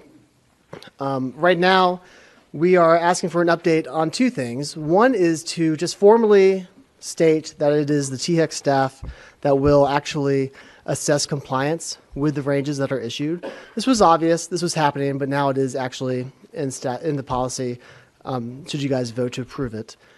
The second is to recognize that how we actually assess compliance, it needs to be flexible enough to recognize an institution's change in tuition structure. We have talked many times in front of this commission and also just in general policy circles about how a lot of higher ed finance is structured to incentivize students to take 12 credit hours per semester, which if you do the math means they graduate within 5 years. To graduate within 4 years from a 4-year institution, we need to incentivize students to take 15 credit hours per semester. Several of our universities have made the switch from 12 to 15 in the past. UT Knoxville did it about 6 years ago. UT Martin did it a few years ago, phasing it in. Both institutions did so. And UT Chattanooga approached us recently with the UT system saying they wanted to join their UT peers in moving from a 12 credit hour into a 15 credit hour. In order for our team to actually assess compliance, we need to be able to not focus on the overall tuition and instead focus on the per credit hour charge to see if they're falling within the range. This policy allows us to do that. I want to focus on this policy change a little bit further to state that we do hope of this policy change will have other institutions thinking in the future, how can they move to a 15 and 4 tuition structure? Because not only does it incentivize that progression, it also allows institutions to put those resources towards student services, advising models to help students cross the finish line earlier. In fact, I think Chancellor Engel is here today from UT Chattanooga. Can you talk about for a few minutes what you plan to do with the 15 and 4 model on your campus?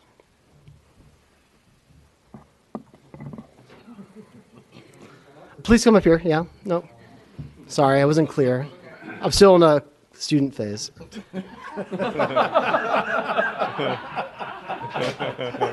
That's a good one, Stephen. Thank you.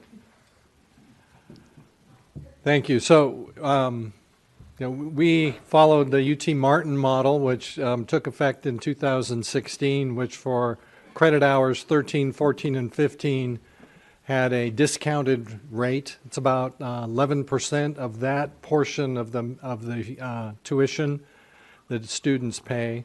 About 8% overall increase, $758 per student is what it would be. We talked with our students.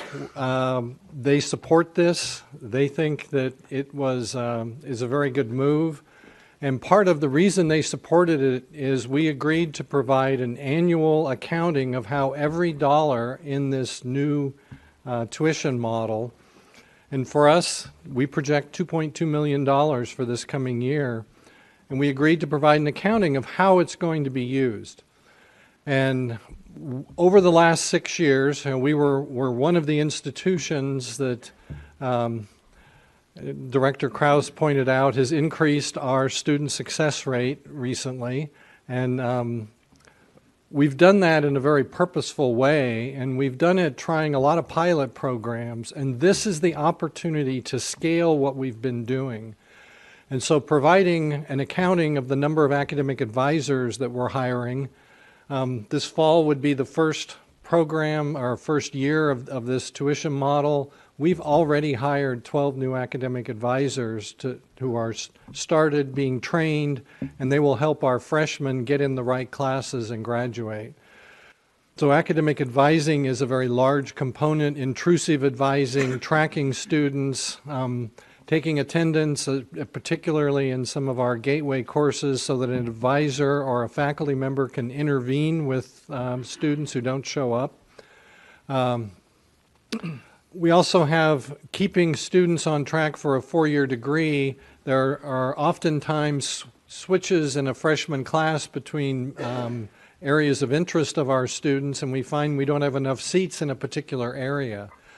If you want to go to medical school, be a biology major, you need to get into freshman chemistry, you need the mathematics, you need to do those as a freshman.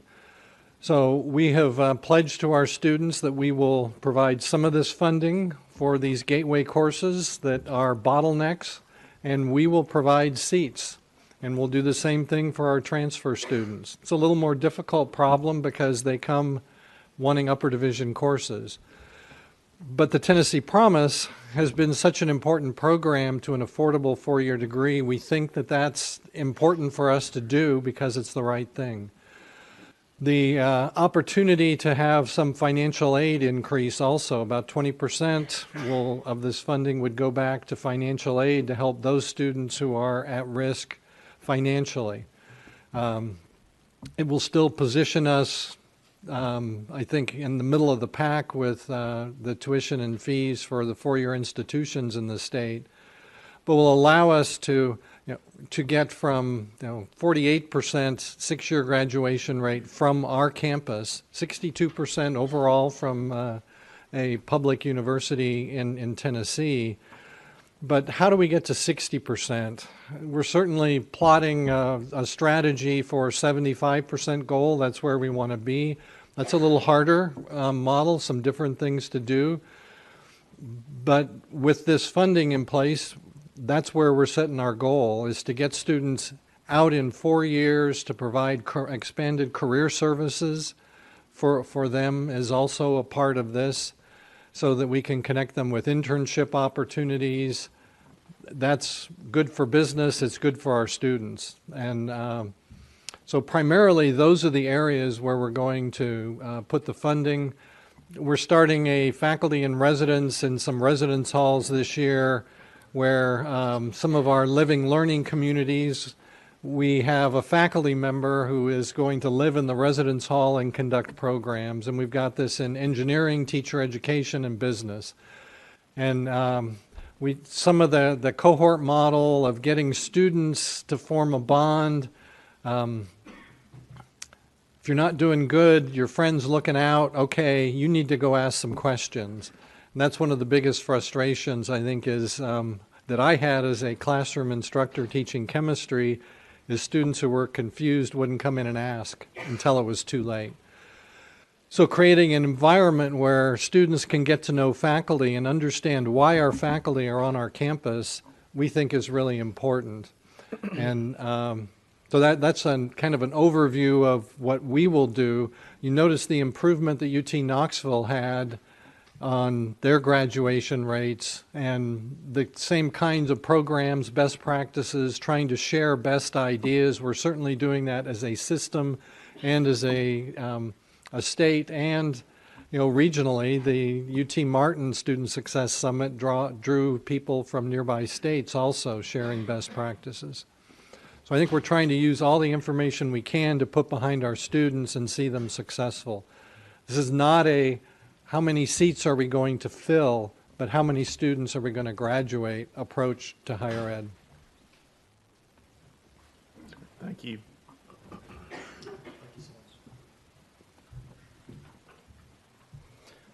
Thank you, Chancellor Engel. So again, the THEC staff, we do recommend that we approve, that this policy is approved so that it will allow us to properly assess when an institution does move from 12 to 15. And the specific language talks about moving to an on-time completion model.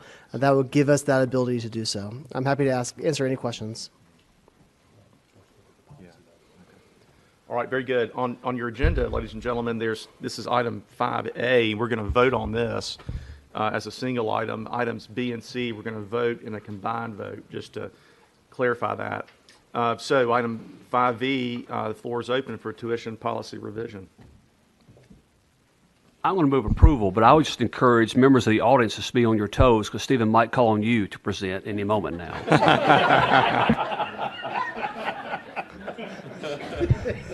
And with that warning, is there a second? All right, Comptroller Wilson with the second. Further discussion? Hearing none. All in favor signify so by saying aye. Aye. Any opposed? Motion carries. You're next. Okay, and thank you. Thank you, Mr. Secretary. Moving on to tuition and fees. As you guys recall, we do, with Focus, have as staff to recommend to you the binding ranges for maintenance fees and the combined maintenance and mandatory fees. Back in November, at our fall quarterly commission meeting, this body approved a range of 0 to 2.5% for tuition, 0 to 2.5% for tuition and mandatory fees, and that is what we are recommending to you today. To get a little bit of background on that, what are the three considerations that we have when thinking about what the range will be? Number one is affordability. That's the most important thing that we are thinking about all the time, is access for our students to come and engage and enroll in our institutions. And this is not just about a goal to make college more affordable. This is about real access-oriented questions. What do institutions need to charge? How low should they go in order to entice students to come back? We in Tennessee are in a fantastic economy right now. Job market is fantastic. When I'm talking to CFOs about what their institutions are planning to do for tuition, I can tell you they're thinking, well, we can't go high. We need to stay low to be able to get students to come to our campus. So student affordability is number one concern. And then we actually do look at inflation, enrollment patterns. We have made a shift here at the Commission in the past few years, moving away from the Higher Education Price Index, which is an inflation that looks at higher education goods and the inflation therein, moving more to thinking about what the charges are, what the real inflation is around the family table. What are students and parents experiencing on the daily, the CPI, Consumer Price Index. So we do take into consideration general inflation costs when thinking about our range. Number 3, state support levels.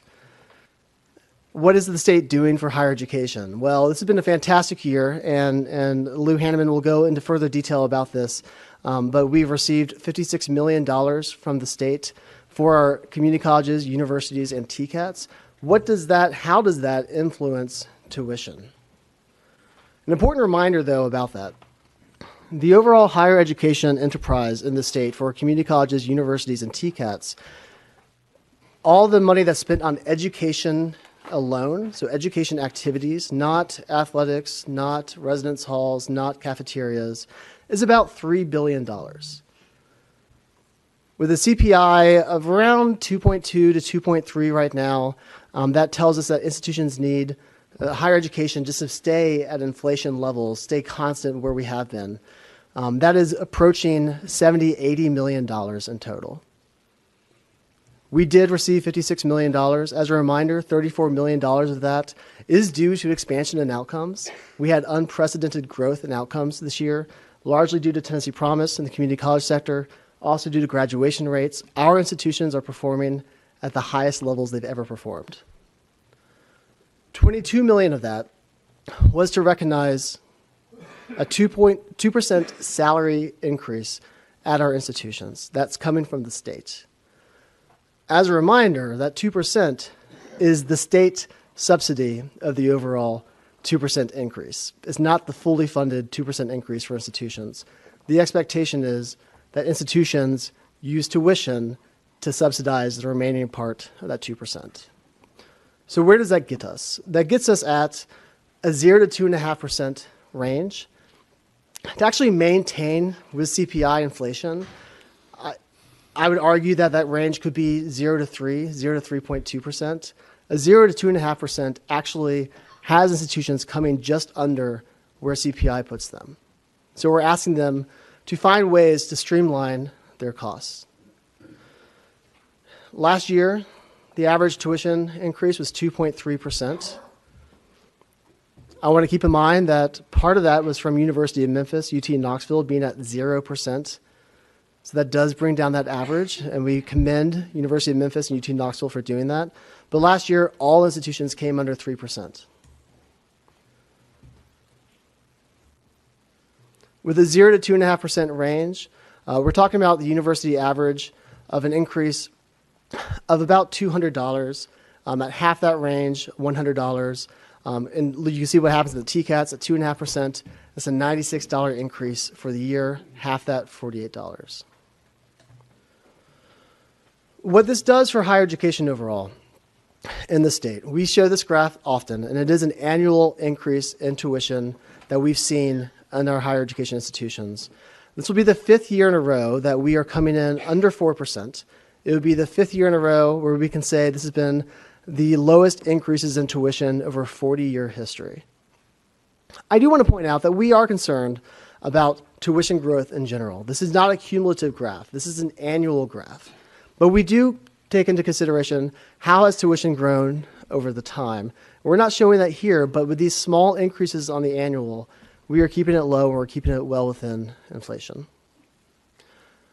So our recommendation is 0 to 2.5% on tuition, 0 to 2.5% on tuition and mandatory fees. I'm happy to answer any questions. Questions for Stephen?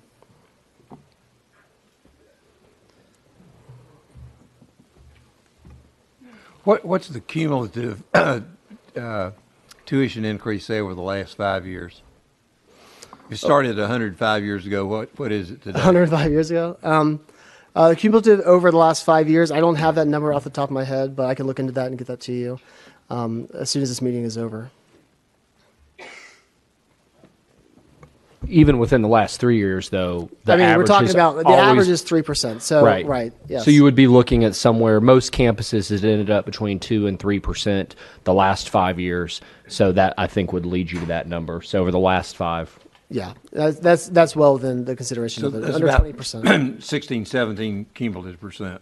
Yes, but I want to get you exact numbers, and I will do that after this meeting. Commissioner Coben? Stephen, do we have any indication from the universities what they are considering doing? The universities have until July 1 to finish the conversations before they present to their boards. In general, we're seeing within the range of 2 to 2.35% or so. Some institutions may go up to about 2.5%. One institution in particular I've talked to you guys about at the last commission meeting, they do need to go that high for the purpose of their finances. Some institutions are coming in below 2%.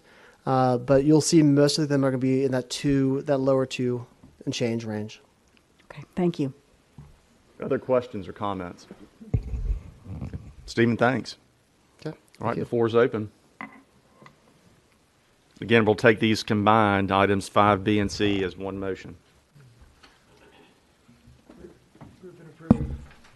Okay, motion for approval. Is there a second? Second. Second from Commissioner Tobin. Discussion, Commissioner Watson. Well, it'll be no surprise that I'm absolutely opposed to tuition increases in this environment. Not that forever, but we are undermining the value proposition for education if we continue to increase tuition at the expense of the student. Just from a supply and demand standpoint, we're keeping students even at a $300-400 a year increase out of the market. I think that's a mistake, and it's inconsistent with our drive to 55, in my opinion. Education, to a large extent, is a business. Randy Boyd didn't create a successful business by increasing prices without increasing value. And I think that you've all read a number of articles about the value proposition for education. Putting aside the social value of education, the economic value is going down at a pretty substantial rate, at least according to the literature that I've read. We're in a very competitive environment with respect to education from industry and from other institutions. Take Georgia Tech, for example.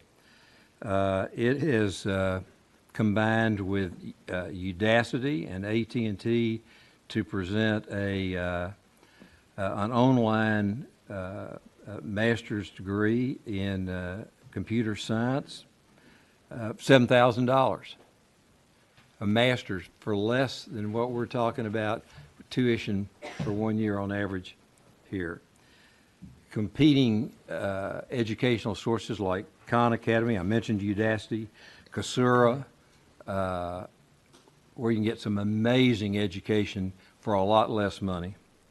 And the mass open online courses that are available, master's degree in taxation and law from the University of Alabama.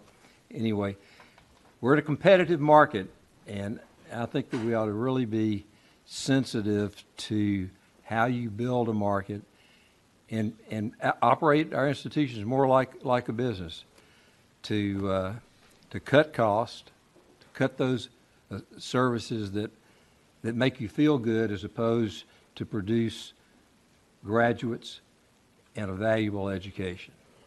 So that's my pitch for being opposed to any tuition increases at this time. That's not to say that you never have them. Purdue University recently announced, after having no tuition increases, I think since 2012, that they're now at some campuses being forced to have some tuition increases. So this is not a forever thing. It's just that the trajectory we're on is sort of like the national debt. We're pricing ourselves out of the market, particularly on the value proposition. Thank you. Thank you, Commissioner Watson. Other questions or comments? This is the time. Yes, sir, Secretary Hargett. Thank you, Chairman. And Commissioner Watson, I share your view. As I don't like tuition increases. I think we're fortunate to have a lot of fantastic leadership across the board, whether it be our TCATs, our 2-year schools, or our 4-year schools. And it gives them, if they see the business need to increase that tuition up to 2.5%, then they can do that with permission of their board, obviously. But it doesn't say they shall. It says they may. And if we were having a discussion 5 years ago, or even 3 years ago, I would have told you if we approve 2.5%, you're going to see just about everybody going to 2.50%. If they thought we would round down, they'd do 2.54. But I don't think that's the case anymore. And I sat with one university president last year when they were thinking about what they were going to do, and they started looking at the numbers and thinking, gosh, I could get another one, I could go up 1 more %, what's allowed by THEC, but it doesn't make sense. The money is not worth it. And I explained to them, I said, the juice isn't worth the squeeze, is it? And they said, that's exactly right. And so I think this gives the schools the opportunity, if they need to, from a business standpoint, to increase tuition to up to 2.5%, but certainly doesn't say they have to. And I think they also have to know this strong commission, who takes a hard look at these things, will be looking to see how they handle their business operation and exactly what level of increase, if any, they come back with. So I share your concern. I intend to vote for the motion. Thank you, Secretary Hargett. Other commentary or questions? Very good discussion. Floor is open for anybody that has anything to share or say. Okay. All right. Thanks very much. We will, floor is open now for a motion. I think we have a motion in a second. I'm sorry. Okay. That's great. Thanks for reminding me. All right. If no further discussion, I think the best thing to do at this point is to do a roll call vote, Madam Secretary. Chairman Cope, Aye. Commissioner Dishner, Commissioner Johnston, Commissioner Coben, Commissioner Stafford, Aye. Commissioner Watson, Commissioner Winton, Secretary Hargett, Commissioner Wharton, Aye. Treasurer Lillard, Comptroller Wilson, apologies. Commissioner Solyak. Chairman, you have 10 ayes and 1 nay. Very good. Motion carries. Yep. Lou Hanneman, please, sir, for the legislative update.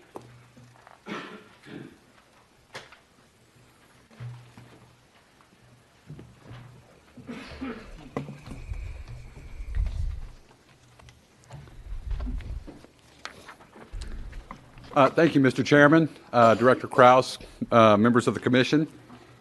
I'm going to give you a legislative update on the first session of the 111th General Assembly. Just from a kind of 10,000-foot level overview, a couple things. One, in a given legislative year, there's about 1,500 bills or so submitted. Same holds for this year. We're tracking about 150, give or take, bills that impact higher education, or, as increasingly is the case, K-12 education, because there's a lot of crossover now into how we're doing business as well. Couple things. I think everybody here remembers, we talked about this maybe at the last meeting, significant turnover in the legislature.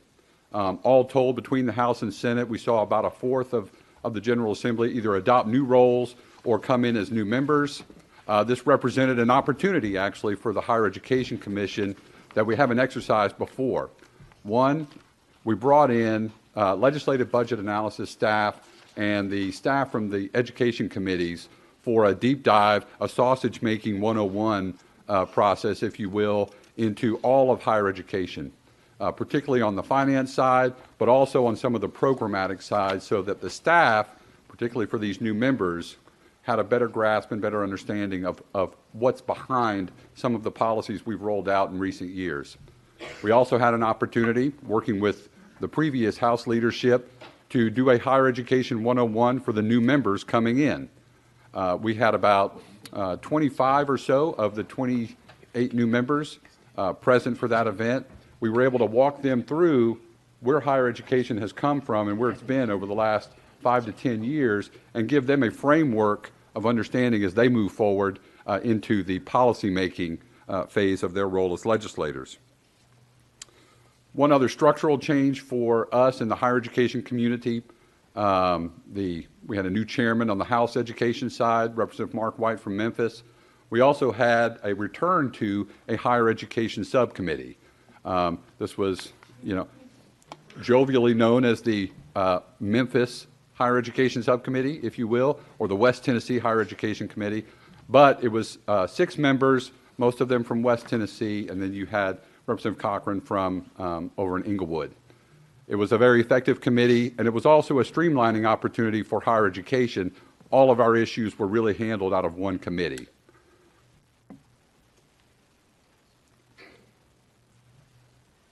For the Tennessee Higher Education Commission, we only carried one piece of legislation this year. This was a cleanup measure to deal with some efficiencies that we've realized, but also a couple of gaps in the overhaul of the Higher Education Authorization Act in 2016. One piece was to clarify those institutions in Tennessee which are exempt but authorized by our agency and their satellite campuses, clean that up, and then some consumer protection measures for those schools monitored and regulated by our Division of Post-Secondary Authorization. That's a good strategy. So the governor's the administration package for higher education this year really boiled down to this: the governor's investment in vocational education, and this, and Director Krause mentioned this earlier.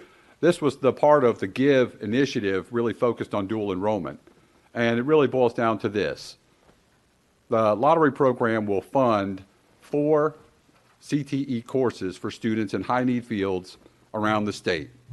Now, the real difference here is that this is not simply a flat funding, but a funding tied to tuition increases over time. The real impetus for the governor here was that these courses be free for the students moving forward. So we'll begin kind of delving into what are those high-need fields.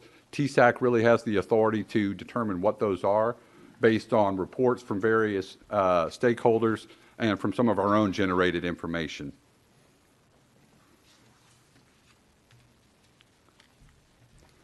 The work-based learning bill, carried by the 2 chairs of the education committees. This was really more of a technical correction bill, if you will. There was a bill passed last year that dealt with work-based learning.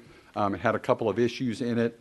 We took the opportunity to piggyback on this legislation to clean up the current LEAP language based on some efficiencies we've realized in the last few years, as well as some best practices that we can deploy should the need ever arise to roll out another round of the LEAP grants.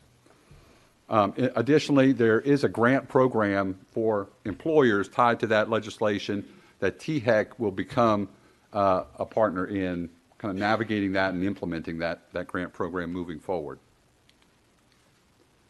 Tuition discounts. So disclaimer on the front end, in a normal situation, we would be very concerned about the rollout of a new tuition discount program.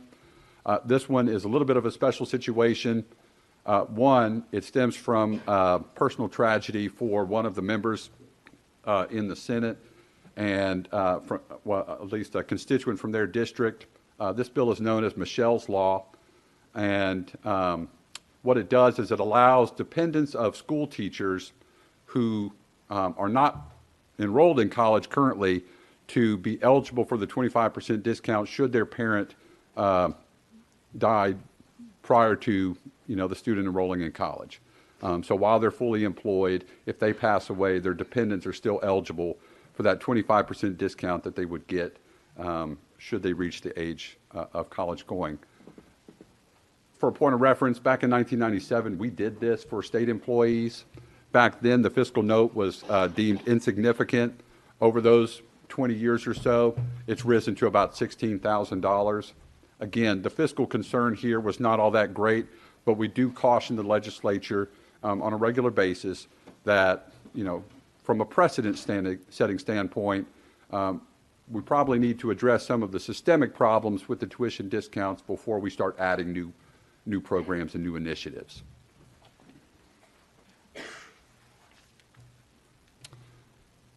This is and I've mentioned this before, the Suicide Prevention Network developed a higher education task force, of which THEC has been an active partner for the last couple of years, as have most of the public institutions and the Tennessee Board of Regents, as well as some of the TECUA schools.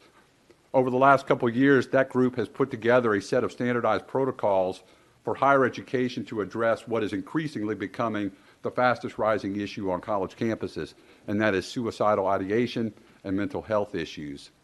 Some of the statistics on the increase of suicide rates amongst the 18 to 34-year-olds across the country are pretty staggering. that group represents about 1,100 deaths a year just in Tennessee alone. It's becoming an increasing problem, and this bill really represents the third phase, if you will, of putting into place in statute an awareness or a recognition of the need for those protocols.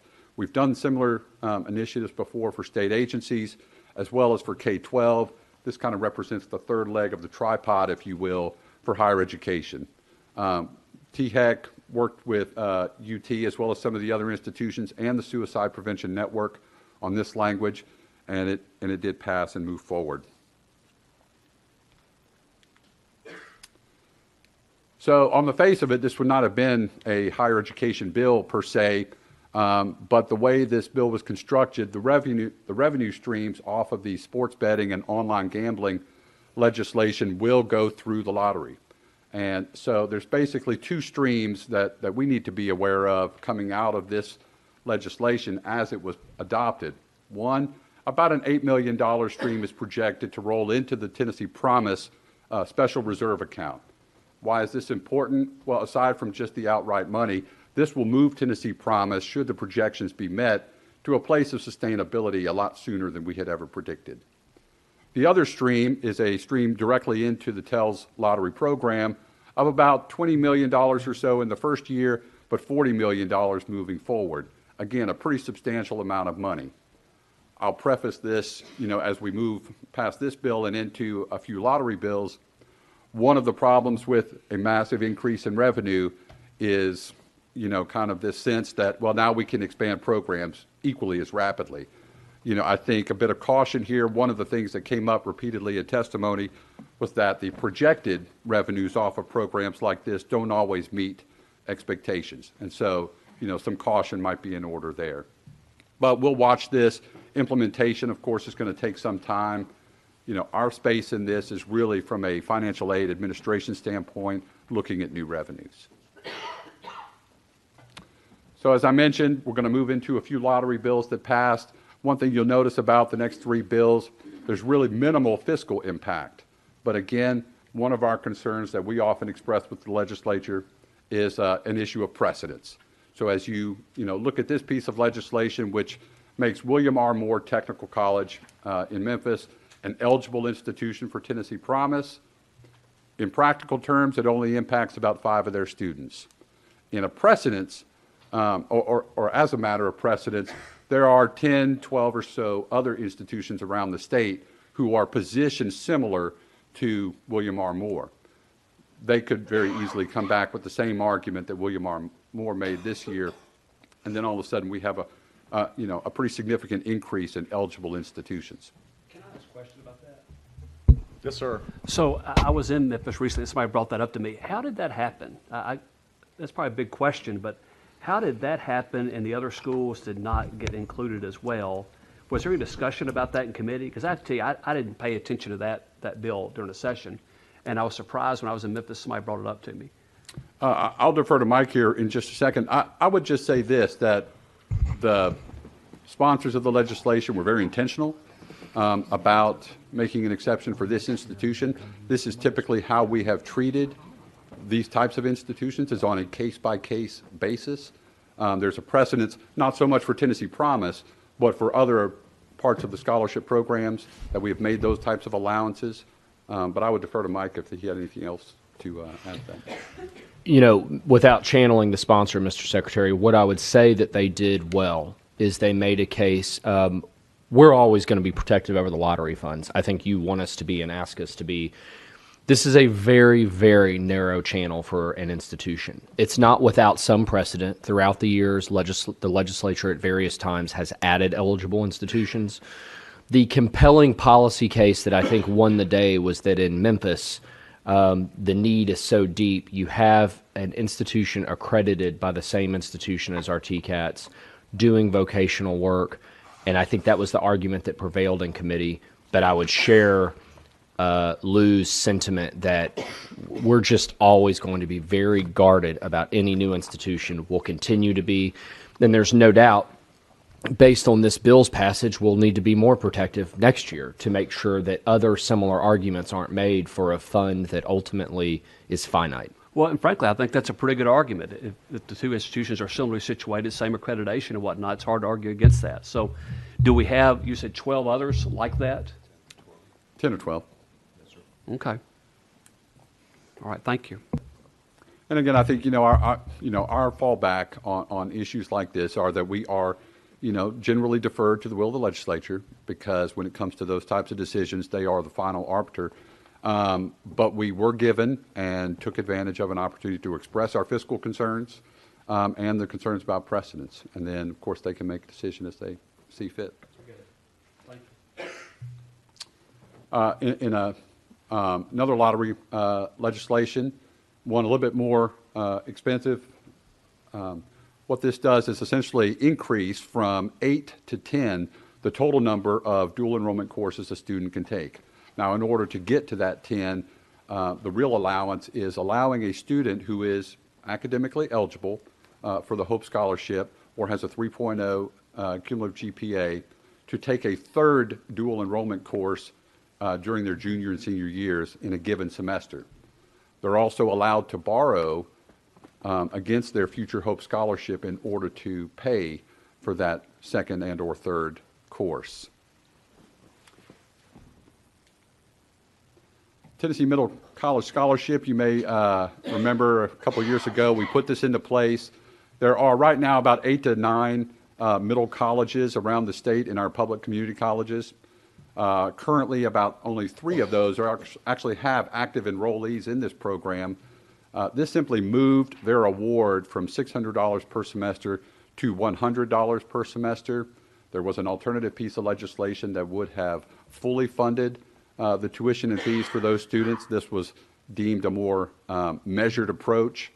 And, like I said, not a huge fiscal impact, but again, we're starting to see a trend now where expansions within the lottery are becoming, kind of more popular conversations. This one did not have a fiscal impact, but does impact the lottery in more formal way than actual practical exercise. House Bill 111 basically clarified that dual enrollment will be funded fully prior to the sweep of excess revenues into Tennessee Promise. In a lot of ways, this is a statement of current practice because this is how we've operated. In the history of the lottery, we've never really butted up against a need to trim dual enrollment.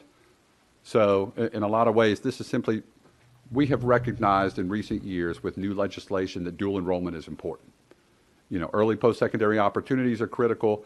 This is kind of putting a marker down saying, well, the funding of those programs is equally important. In any given year, based on several federal pieces of legislation over the years, there is a reporting of financial state as well as appropriations to land-grant universities. Legislation was moved this year by Representative Love and Senator Ackberry that would essentially ask us to forward those same reports onto the General Assembly through the education committees for their information moving forward as well. And in an interesting turn, Senator Farrell Hale called several stakeholders from higher education to a meeting where he was interested in looking at stacked credentials. In other words, a student who began at a TCAT and wanted to articulate some, if not all, of those contact hours onto an associate's degree at a community college, and then perhaps chose to continue along that arc onto a 4-year institution. What is the feasibility of developing a model for that? Originally, it was going to be a piece of legislation. We asked him to submit a formal letter. He did so. In fact, it came from the full Education Committee in the Senate. We have already begun some preliminary work on that, and we'll look to have a report to the Senate Education Committee on this come January. Essentially, looking at ways that our institutions can partner. I think that was mentioned several times earlier. Collaborations are becoming increasingly important. This is just another opportunity to take that to another level. That concludes my legislative update. If there are certainly any questions, be happy to go into context. We would be remiss not to say what you just heard is related to what you just voted on. which is the reason we're able to do things like have a 2.5% cap is because the support of the legislature in their fiscal support of our state. So would be remiss not to thank the General Assembly and the governor for their vision of funding higher education at a time when that's not happening in many states that are even neighboring to us. So we're grateful. Any questions of Lou? Yes, sir. Thank you, Lou, for the update. With regard to the suicide prevention protocols, Yes.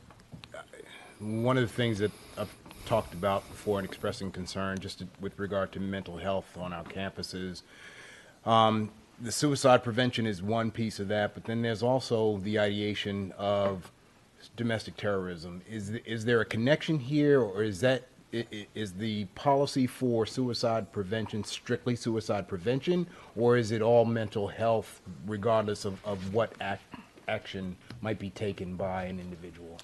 So I think in an increasing way, the mental health issues and suicidal ideation are blending, because on a lot of our college campuses, it's the same office that are dealing with both issues. As it relates to domestic terrorism, I think that's slightly outside of the purview of what this legislation was trying to deal with. I think in many ways, this legislation was recognizing most, if not all, of our campuses already have something in place. They're having to respond to this in an increasing way, and so they've all developed something. What isn't clear is whether or not those protocols and those practices are standardized. Are they utilizing, all the resources available to them? One of the things that this legislation will do is require them to, kind of put that down in writing in a formal way to establish it going forward, but two, to inform the student body. So there is a reporting mechanism to inform students twice a year, each semester, of what resources are available. What are your options out there for, dealing with the stress of campus, dealing with the stress of life, because, and I think, Dr. White has actually mentioned this before in some of her LGI briefings, is that this is one of the increasing issues that campuses are facing. And so I think that legislation was a little bit more trimly focused than the broad kind of social issue picture, but it definitely addresses a critical need. Mr. Chairman, question related to the GIVE Act. I see where THEC is going to be charged with annually determining what the high need fields are, and particular to the regions across the state. When will we have the information out regarding that, so that what will be the time frame for doing that each year? Yes, ma'am. The good news is we have until fall 20 to implement the program. I would suspect, working with Peter Abernathy, who's the financial aid counsel for the agency, we would probably like to have something out in early fall, because if you think about it, some of these programs will have to be built, and Chancellor Tidings and her team will be the ones that have to build them. We want to make sure we're giving them enough lead time to be able to do that for fall 20. By the way, it's not esoteric. It's likely to come from a series of indicators from Dr. Bill Fox and the Boyd Center at UT that will indicate high need fields. I'd also tell the commission and the audience, they're not all IT. I think our instinct is tech. Accounting is very likely to be in the midst, and many healthcare fields. So I think the good news for Dr. Morrison and K-12 will be, this won't just be about manufacturing technology, though it will certainly play a role. There may be a diverse array of fields that K-12 could then recognize, and then again, we want to make sure that TBR has as much time and resources as they need to be able to embed within high schools in a way that they haven't, because up until now, generally dual enrollment's been gen ed. Thank you. Other questions? Comments? Lou, thanks. Yes, sir. Appreciate it. Okay, let's go back to item 2C, which is Austin P. I don't know who wants to speak on that. Yes, sir.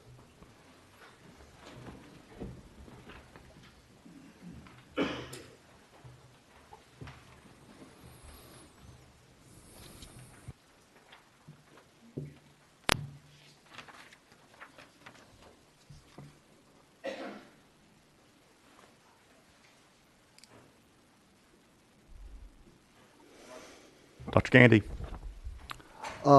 Yes, sir. We discovered a typographical error on the budget sheet under year 6, 7, and 8 under 2 dot revenue institutional reallocations. Those three numbers on your original sheet should have been negative, so it should be minus 1843, minus 110, 205, and minus 194, 839. Okay, thank you. Questions or comments? Yes, sir. Yes, ma'am. Dr. Dishner.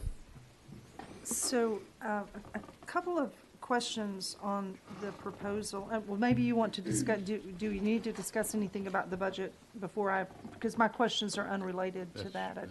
Is there? I think let's do that first, Comptroller and we'll Wilson. come back to questions. Okay, Comptroller Wilson. They're not budgetary, they're Oh, okay. questions. Okay, so Dr. Dishner. The first question is related to the fact that I see that the program is full-time on campus.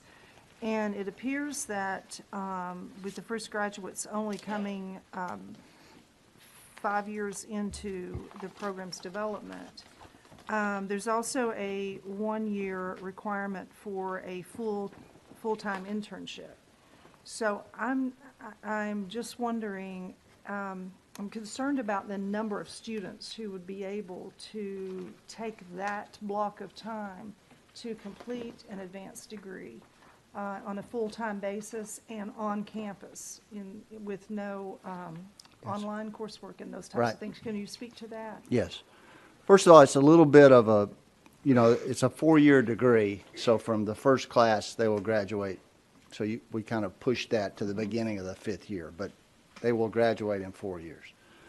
And also, as far as, this is, because it is a practice-oriented degree, obviously there's a tremendous amount of clinical time that has to be supervised, which doesn't lend itself as much to the online format. And as far as getting students willing to enter into this, I can tell you we have a very large, active Masters of Counseling Psychology program, and we have, based on our surveys, half of those are interested. Also, our local counseling community, a lot of those with master's degrees who are practicing, have been contacting us about getting into this program. So we actually view it the other way. We're going to have to turn a lot of people away that are focused on this very popular program. Second question relates to the recruitment of faculty. You comment that you'll be hiring 5 full-time tenure-track professors. And I know you alluded earlier to the fact that the person you were hiring to oversee the program, which would have similar credentials, you've had difficulty recruiting that person. So are you concerned about the ability to attract the faculty you need for the positions? Not really, because one thing we had to put in the ad for the ad we ran this year was this program had, is pending approval. So I'm sure, if in a very competitive job field, if there's established programs and one that hasn't even been approved by, say, this body yet, that would have probably pushed. And also we probably had a little bit too precise specifications because, this is new for us and we were advertising for this field the first time. So we are confident that we can get qualified faculty to meet the need. Comptroller Wilson. Yeah, this is, probably should have raised this earlier. If you look at the institutional mission profile for Austin P, and that's on page 1 of tab 3, it describes itself as primarily undergraduate school, liberal arts with strong professional programs, and it has 1 doctorate program, which is in education, which I understand. I guess the question I've got is a doctorate program here really appropriate for the mission of the school? By your institution, by your mission profile, it doesn't seem to be. Well, first of all, our mission profile and our strategic plan are meeting the regional needs of. And you said a little bit about that earlier in when you responded to her question, which may have some merit to it. Yes, and we're not. It is not our strategic plan or our institutional mission to become a Research One university. That's my concern. We are not. We have there, but regionally there are some specific needs like mental health, where we feel a few doctoral programs could really impact the region, and that our university and our staff are qualified to deliver that. So that it's not that we're going to become. Okay, that's yes, my concern. No, we're not. Yeah, and let me ask also, and I guess you mentioned this a little bit in your report, but I think it may need to be emphasized how much of the fact that Fort Campbell is located in your area that this is the reason why you're bringing the program. Absolutely. As part of our proposal, we worked closely with the health professionals on Fort Campbell at the hospital there. A lot of the practice will be concentrated in that area. Obviously, 25% of our students are military affiliated, so there's a tremendous military connection there. And that's part of the reason we're doing this is because of our military friendliness. Other questions or comments? Yes, sir. Yes, sir. Just for clarifications on the corrected budget, year 7 and year 8, essentially what we're saying is that as the tuition and fees go above the balanced budget, then you're taking the additional money and putting it back across allocations across the university. And overhead costs, yes, sir. Yeah. Other questions or comments? Great, thanks very much. Oh, wait, I'm sorry, Dr. Dishner, did you? Okay. Okay, good. All right. Well, thanks very much for the presentation, for the revised budget. Appreciate the presentation. The floor is open.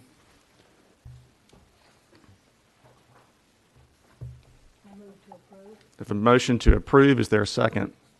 I have a second from Commissioner Whitten. I'm going to give it to you. All right. Any further discussion? We have a motion and a second. Any discussion? Okay. Hearing none. All in favor signify so by saying aye. Aye. Are there any opposed? Motion carries. Okay. Well, let the minutes reflect that, please. All right. Very good. Thanks very much, everyone. That concludes the action item portion of our agenda. We now move into the system reports, and first for the Tennessee Board of Regents, Dr. Tidings.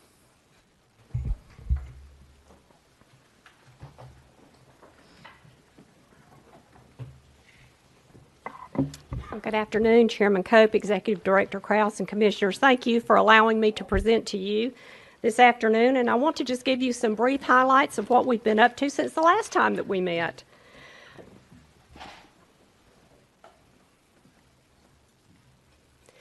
We were very happy this week to actually unveil on Wednesday the groundbreaking ceremony for 2 buildings that we had that open or were breaking ground for our system. Pellissippi State broke ground on its new Center for Math and Science, and we were excited to be able to announce at that groundbreaking that we were naming the building the Bill Haslam Center for Math and Science, and we were able to actually keep this a surprise from Governor Haslam until he was at the ceremony and we unveiled the name on it. So that we were very happy to do that. On Wednesday afternoon, we were in Memphis breaking ground on the long-awaited new Bartlett Center there. This is THEC campus, and it will be called the Haas CNC Center for Technology. This building was a joint effort with the county government, TBR, and made possible by a very significant donation from the Haas Company. And this will primarily be a medical device training facility, and will also house our automotive technology, HVAC, heavy equipment technology, mechatronics, and welding. We expect to serve over 400 students in this new campus as soon as the doors are open. And last month, we had our grand opening of the Motlow State's new Automation and Robotics Center in McMinnville. Motlow held an open house last week to showcase the new center to the public and industry and prospective students. This center is unique in the fact that it houses robots and training equipment from all 3 of the top international robotic manufacturers, and we've been told that this is the only one in the country where you will find all 3 of the top manufacturers of robotics to be housed in the same facility. And they did donate, each of those 3 donated equipment to the center. And there are currently more than 7,000 robots in manufacturing operation within a 70-mile radius of this center. So you can see why it was so critical for us to have this component and this training for students in this service area. I also reported to you earlier in the year about the new dashboards that we had created. I talked to you about our community college dashboards that had come online, which included enrollment, demographics, graduation, and retention rates. Well, I'm very proud to tell you now that we have actually gotten our TCAT data dashboards up and running. This will include enrollment and awards and other student success factors like job placement and licensure pass rates. For example, prospective students entering programs that require licensure pass rates can check our website and actually look at the individual college to see what the pass rate is for the program of study they're interested in going into. And I did not put this up live because I've learned from legislative experience when I tried to present that if I go to the website live, it doesn't always work. But if you go to our website, it has a data button right at the bottom that you can go to, and all of this information is there for anyone to go in and look at. The dashboard also will allow benchmarks that comprise the funding formula for our colleges and how this has changed over time. It will also include detailed information on each of our colleges and on our new statewide interactive education and workforce maps, which show demand and educational assets down to the census tract level, and we're already proving very valuable to the colleges in their making decisions at looking where to put their resources. So we're very excited about the fact that we have tied this into Department of Labor and again down to census tract, so colleges can be very specific in looking at need and demand within their area before they look at putting a program in place.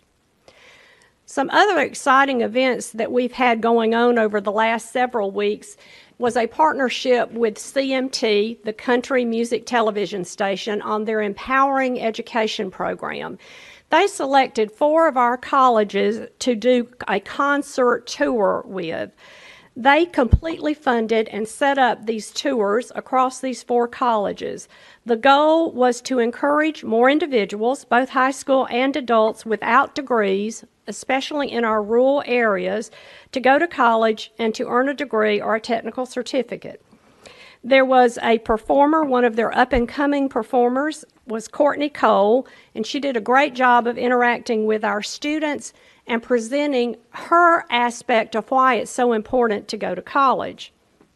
CMT also awarded 2 scholarships at each of these sites by random drawing to potential students who signed up on the spot to attend college. The scholarships will be awarded once they actually enroll. Each site also held a college fair where prospective students could get information and visit with counselors.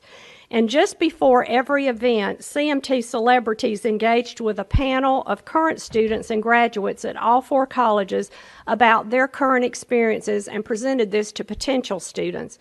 They also began running excerpts from all of these events on their Saturday Top 20 countdown, which runs all across the country. Many of the students that were engaged with the celebrity shared what their college journey had been like and what being in a community or technical college had meant to them. And the young woman that you see third from the left there in the black t-shirt is a recent Motlow graduate now who is headed to Georgia Tech in the fall to pursue her engineering degree. And so for her to give her testimonial to the groups of prospective students and talk about just the thing that you heard mentioned earlier, that career pipeline and that pathway, how do we help our students continue on, was part of the conversation. And just a quick word about Skills Tennessee USA Championships, which were held in March in Chattanooga. We had approximately 2,100 career and technical education students across the state participate in 102 separate competitions, demonstrating their skills in a broad array of career fields that went anywhere from advertising design all the way to welding. There were gold, silver, and bronze medals awarded in each of these categories, and the 78 gold medal winners from our colleges will go on to represent the state of Tennessee at Skills USA National Championship in Louisville, Kentucky later this month. We were also very honored that Governor Lee spoke to the students about the importance of career and technical education and also served as the judge for our welding art competition, which you see on the right that he's doing, and I can tell you this was one of the toughest assignments he's probably had. Each of those contestants' artwork was beautifully done, and Governor Lee quickly stated that this was not in his welding wheelhouse, that his was more pipe fitting, but he was very capable at judging the work that they had done, and it meant a great deal to our students. And in conclusion, I also want to tell you about our first statewide Outstanding Achievement Awards conference, or our SOAR Awards that we had this year. It was the first time that we have done this. We held it in March at the Doubletree Hotel downtown, where we honored our outstanding students, faculty, and staff of the year across our system. And if you'll remember, I've shared with you many times, we are a system serving 118,000 students, over 7,000 faculty and staff. So we are your largest higher ed serving institution. So it was with great privilege that we were able to honor the best of the best in our system.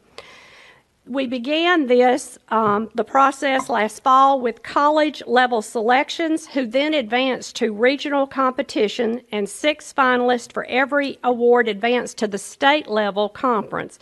We had a very distinguished panel of judges which gave interviews to the contestants and selected the winners.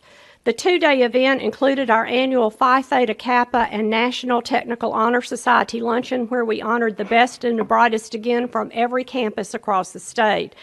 And it also included our 2nd annual TBR Day on the Hill, where we visited with every one of our legislators.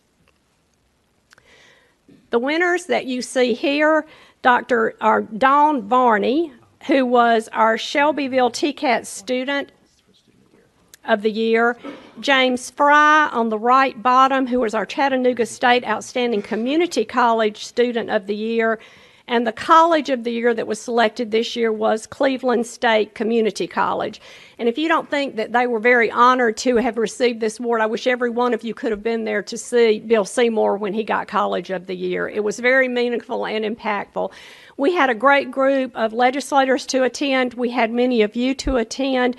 And we are most grateful to Director Krause, who gave our first outstanding keynote address at this and was very impactful and rewarding for you to have done that. So thank you. That concludes my report, sir, without any questions. Thank you, Chancellor Tidings. Questions? Yes, ma'am. Commissioner Coben. Thank you, Dr. Tidings.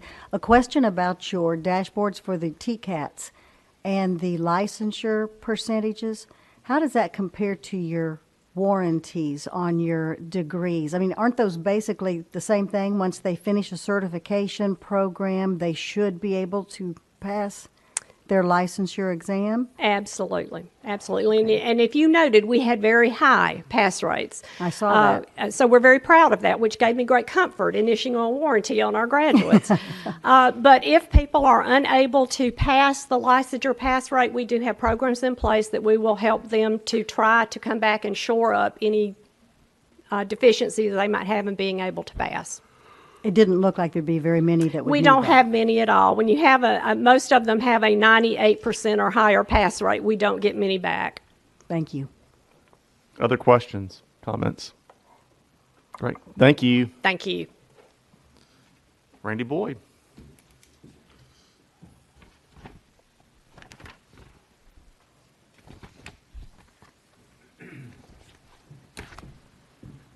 Good afternoon, and Chairman Cope, members of the commission, Dr. Kraus, thank you for having us today. We appreciate the opportunity to, first off, to say thank you. Thank you for all the support this past year. This has been a record year for the University of Tennessee and legislative and governor's support. We had a new record budget of $643 million, $81 million additional for a new capital project at the College of Agriculture. We also got an extra $10 million for security to make sure that our schools are safe. And so we're forever thankful for all that great support. And we also want to say thank you to all the staff at the University of Tennessee. I've had this job now for 6 months, and I can tell you that we've got a brilliant team. And it's been just great. I don't get the opportunity to say thank you to them too often, but just thank you for all the amazing work you've done. I thought I'd take just a few minutes and share, kind of tough because there's been a lot of highlights over this first 6 months, but share 4 big things that we've done, that this team has done. Starting off the first week on the job, we were able to initiate 2 big projects. One was Transparent UT. And Transparent UT is not just an initiative, but a culture change.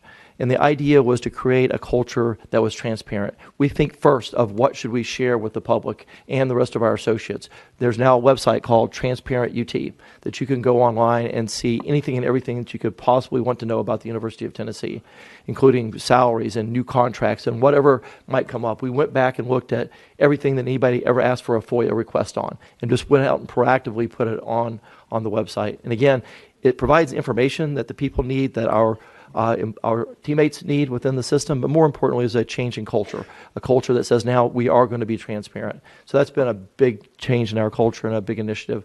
We also initiated a program that we're calling TEAM, a task force on effective administration management, led by our CFO, David Miller here. He's brought together 50 different members from across our campuses to work on how to make us more efficient and more effective. I know that's not very exciting sometimes to the people from the outside, but we're trying to run this like a business in a way that we can make sure that our administrative costs are as low as possible so we have more money to invest in our student success. And that report, or the report from that team, is due out at the end of this month. And we're looking for some significant changes that will help us deliver better education to more people at a more affordable price. Moving forward in March of this year, we get to announce something that we call the UT Promise, very similar to what you know as the Tennessee Promise. As you know, the University of Tennessee is our land-grant university. And our mission, when we were charged in 1862 by President Lincoln, was to be the university that provides the ladder up for the middle class and for the working class. We weren't going to be a Harvard or a Yale that provided elite education for the most elite and the most affluent. Our job was to go out to the working class and the middle class and provide them a ladder up to get a better education so they could get a better job. So we want to make sure that we're not measured by how exclusive we are, but how inclusive we are.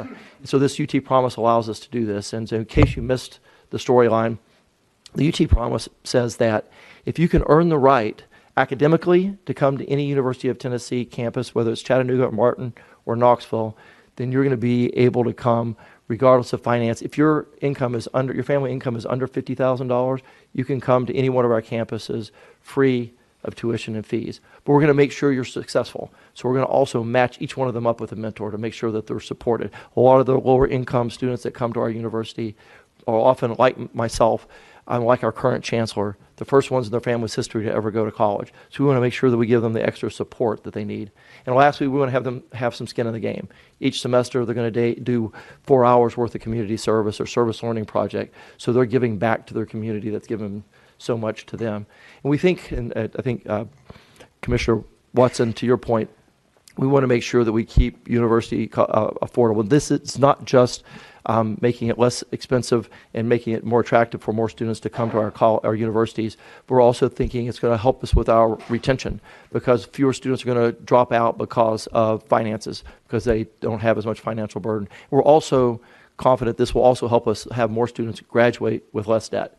Today at the University of Tennessee, Knoxville, 46% of the students graduate with zero debt. 25% graduate with under $24,000 in debt. So we're already affordable, but this will help us make that even more affordable. Most importantly, though, I think this, again, is going to help us change the culture across the state of Tennessee, somewhat like the Tennessee Promise did. Today, so often in our rural communities all across the state, families and children think they can never afford to go to the University of Tennessee, Knoxville, Chattanooga, or Martin, but because of this now, we can start going to parents and their children in kindergarten and saying, dream bigger. If you believe that you can academically earn the right to go, then you can go, and finances aren't going to be an obstacle. So we're excited about what this program is going to do, not just for the University of Tennessee, but for the state of Tennessee. And then lastly, one of the bigger jobs always is getting the right leadership in place. And just this past month, we announced Dondi Plowman as our new chancellor for the University of Tennessee. And I can tell you she hits everything that we were looking for. We wanted stability and change. Those things sound contradictory, but we wanted some stability in our leadership. But at the same time, we wanted a leader that was willing to adapt and change and innovate. Higher education needs to change with society. And I think we found that both with her, those two qualifications with her. But we also wanted somebody that was laser focused on student success. And I know Director Krause and I have been in a lot of meetings together over the last 6 years in which you can spend an entire day in higher education talking about everything except students. We want somebody that comes in every day and wakes up thinking about students. Dondi does that. And lastly, we're a team across the state. We've got assets all across the state, and when they come together, we're more effective. We want to make sure that we have a leader that understands that it's important to be a part of this broader team, and Dondi also gets that. And on a personal note, I'll just say I'm excited about her because my job's not going to be as lonely as it's been in these last 6 months. Everybody always talks about when you're in leadership that it's lonely at the top, and I can tell you it's really not that true from 8 a.m. to 8 p.m. at night, because I'm surrounded by people, and Flora will be able to share, I'm surrounded by people all the time, except between 4:30 a.m. and 7:30 a.m. 4:30 a.m., I wake up and I'll send an email, and sometimes I have to wait like an hour, 2, maybe even 3 hours before somebody responds. But when we started interviewing Dondi, I could send her an email at 4:30. At 4:31, I get a response. So she's going to be wonderful to work for or work with, and I'm looking forward to it. Going forward, 3 big areas of focus that you know of. One is education, student success. The other is research, and the other is engagement. Those are the 3 pillars of a land-grant university. And kind of in reverse order, hit a few things or one thing with each of them. On the engagement side, across the system, we have people doing amazing things every day and all kinds of, from our extension offices to our campuses. But one thing that we've lacked is a unifying project that we could all pull together on to make a major impact in our state. No question, the opioid crisis is one of the major derailers in our state. And as we talk about success in our rural communities, we can provide better education, we can provide better jobs, but if we don't get this crisis under control, we're going to fail. And it turns out that the University of Tennessee system, from the College of Pharmacy in Memphis to the College of Social Work in Knoxville, there's a professor, a governor's chair at Oak Ridge National Labs that's doing research on predictive behaviors with 1 million veterans' health records, and using the supercomputer to a guy named Dr. Tower at the University of Tennessee Medical Center that's worked on a new protocol to prevent babies being born with NAS. We've got resources all across the state, but they haven't been working together. We've had one summit already. We're having another one August 1st. We're partnering with our friends at East Tennessee State University, who have been fighting this battle for years. We're going to be holding a big symposium and forum August 1st and 2nd, along with Commissioner Williams from the state and other resources all across the state. So one of the things I think we have the opportunity to do from an engagement point of view is identifying the major challenges across our state and pulling people together, and we're looking forward to taking this one on. The second one is research, and we are an R1 institution. We have a lot of great assets. One of the best assets that we have is our relationship with Oak Ridge National Labs. We have 5 joint institutes. We have over 120 governors or Bredesen Center student fellowships. We have 16 governors' chairs. We've got a lot of relationships with Oak Ridge, but we feel like we're underperforming. We think we can do more. One stat that you should know, even though we are an R1 institution, there are 100, the way they calculate your status, they look at the total number of universities. I just learned this year, so I'm sharing some new knowledge, but they look at all the total number of universities, and if you're in the top third of all the universities, then you're an R1. We are in the top third, we're an R1, but there's 131 R1 universities. We're 107th. That's not good enough. But we can do so much better by leveraging some of the relationships we have, in particular with Oak Ridge National Labs. Our board, at an executive committee meeting in May, about 3 weeks ago, early May, challenged us to come up with a plan, a strategy for us to become not just better, but potentially arguably being an AAU university in the top 62 in the country.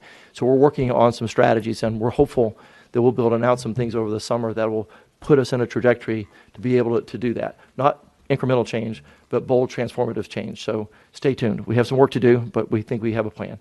And then finally, on the education side, we're riveted on student success. We have our Vice President of Academic Affairs and Student Success, Linda Martin, who's leading the charge across the system to help us improve student success rates. We're the best in the state at the University of Tennessee, Knoxville, but we're still far behind other institutions across the country. We want to do better. There's a lot of initiatives we have in place, and I'm thinking in my last 60 seconds with you, I'm going to remember my ABCs, always be closing, and make a pitch. So we've looked at a lot of different things that we could potentially do, and we're going to do a lot of different things. It's not just one thing. There's a lot of things. But one thing that we think we could do that we could use your help with, this would help all of our institutions, is looking at ways to help students keep their Hope Scholarship. Students that lose their Hope Scholarship have a dramatically lower chance of graduating. We found this out by going to visit Georgia State about 6 months ago in November, and they had created a program to help students get back their Hope Scholarship. Here was a stat that they had that I thought was pretty fascinating. So if a person, their 6-year graduation rate was roughly 60%. If a student had a Hope Scholarship and lost it, their 6-year graduation rate was 30%, half of that. And that didn't make sense because, well, these are the smartest kids. You know, they academically earned their hope and they got into college, but if they lost that scholarship, their graduation rate dropped in half. So we came back to Tennessee and looked at across the UT system.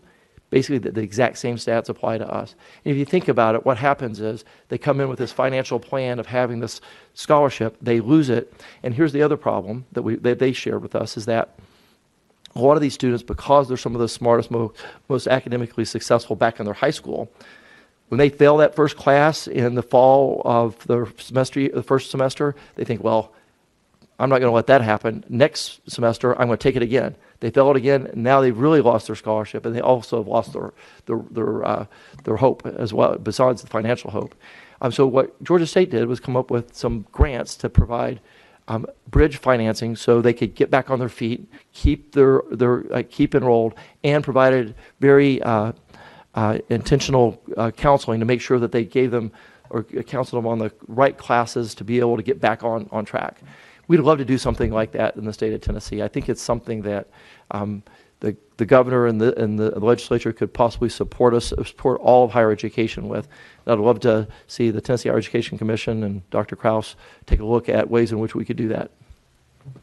And that's my pitch, and I appreciate you guys taking the time to allow us to share some updates with you, and I'd be glad to take any questions. Absolutely. Thank you so much. Questions for Mr. Boyd? Commissioner Coben. Very quickly, President Boyd, I heard someplace that in order to enjoy the Tennessee Promise, a student had to live in university housing. Is that a rumor? Is that correct? So no on 2 points. First, we're the UT Promise. It's a little confusing, but we're the UT Promise. I'm sorry, I yeah, meant that's okay. UT Promise. And no, they don't have to live in university housing. Thank you.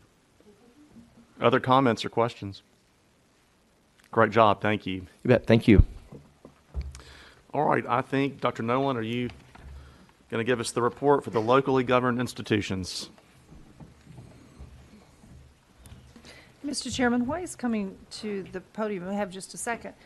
Let's don't miss the point that was just made by President Boyd about how we can look at that with the Hope Scholarship, because he is exactly on point, particularly the second point, that when a student has been very successful, they have that halo around their head, they go off to college, and they fail. That is a devastating effect. And so I think it'd be interesting to look across the state at what some of the best practices are that we could share. Because I think the other campuses being able to see, I know every campus has some good practices for working with students who come in that freshman year and have struggles. But to know what those are and to look at some of the statistics of how that might be improving is a very important point, and I just want to make sure that we don't lose that. That's a great point, and maybe without wanting to create any extra work, I wonder if we could address that at the next quarterly meeting.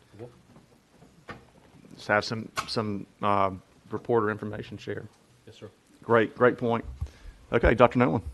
Chairman Cope, members of the Commission, good afternoon. On behalf of the locally governed institutions, it's my pleasure to give a report on progress made across those respective institutions. Before going into the formal report, I'd just like to thank Director Krause for being present at campus a few weeks ago for commencement, and want to frame the commencement ceremonies that happened in Johnson City with respect to commencement ceremonies that occurred all across the state, from Johnson City to Cookeville to Clarksville to Memphis. At our institution 2 weeks ago, 2,143 students walked across the stage and received their degrees. And each year at commencement, I pause and ask that all who are the first in their family to graduate from college stand to be recognized. And I know my colleagues at other institutions across the state do likewise. 40% of the graduating class on average stood. And as you look at the LGIs from ETSU all the way to Memphis, we're institutions that have historically been rooted in access. We're institutions that open doors for individuals to realize their dreams. And we are institutions that are laser sharp in our focus on student success. And it's within that area of student success that I'd like to share a few brief stories with you today. I want to thank the Commission for the efforts that you've taken today, particularly as it relates to finance. Decisions related to tuition and fees are the most difficult decisions that come before boards, and we'll all be taking those conversations to our boards here as a result of your action. Those are conversations that we do not take lightly, but we thank you for the predictability that you have afforded as we've moved through the planning over the course of the academic year. I realize I'm all that stands between you and the close, so I'm going to do my best to keep this brief. But I want to start by focusing on student success efforts at Middle Tennessee State University. MTSU is focused on ensuring that every student has a quality learning experience, and they do it through a program called MT Engage, their quality enhancement plan for 2016 to 21. MT Engage has built a campus climate that supports high-impact practices and student reflection. MTSU is in the beginning stages of redesigning its entire general education curriculum to ensure that they're focused on 21st century curriculum aligned within their unique mission identity.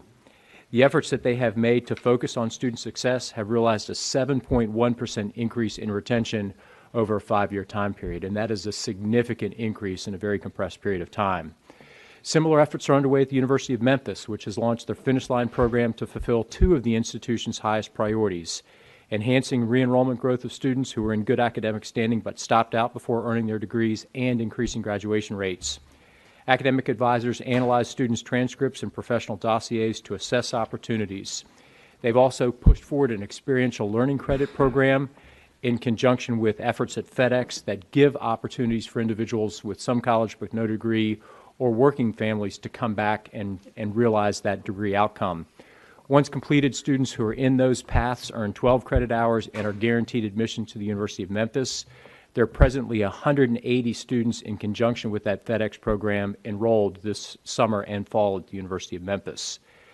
Tennessee Tech is laser focused on efforts related to enhance opportunities for rural communities. Their student success initiative, Rural Reimagine, leads students into projects that are impactful, innovative, and scalable as they support rural areas across the state, the nation, and the globe. Students at Tech have worked at remote area medical clinics, their Center for Rural Innovation, and their Small Business Development Center. The program is led by a student advisory group called Generation R Ambassadors, who show students how to harness the unique aspects that Tennessee Tech has to impact lives. In the College of Business at Tennessee Tech, the Student to Career Unit provides programming that enhances the academic and social elements of the students' college experience as they transition from business students into business professionals. And in a recent Wall Street Journal article, Peggy Noonan featured students at Tech talking about the great things that occur there on a daily basis. At Austin Peay State University, there's work underway to ensure that more African American males have the opportunity to realize the college dream, and that's through the Achievers and Scholar initiatives. Students at Austin Peay are paired with faculty or staff mentors, and they attend mandatory meetings and workshops that integrate academic, social, and supportive components to engage students. Since the inception of the program, every participant has graduated from Austin Peay. Mr. Chair, members of the Commission, there are programs ad nauseum across this state that focus on the needs of students. From ETSU to Middle Tennessee State University to Austin Peay to TSU to the University of Memphis and Tennessee Tech, we share your commitment to ensure that students have the opportunity to realize that dream, and that's the dream to walk across the stage and receive their degree. There's a lot that's in play. There's been reference made to things from Georgia State. We're all following the Georgia State model. There was a comment prior about the lottery scholarship. I would ask that the commission, as it continues to explore the lottery scholarship, examine the purchasing power. The purchasing power has not changed in more than a decade. When the program was initially created, it covered about 75% of the cost of tuition and fees. Now the number is probably around a third. So as we look at things to allow students to retain the award, I would encourage you to also long-term look at that purchasing power of the lottery scholarship. President White apologizes for her absence today, but there was a family emergency that arose, so I'm doing my best to stand in for her.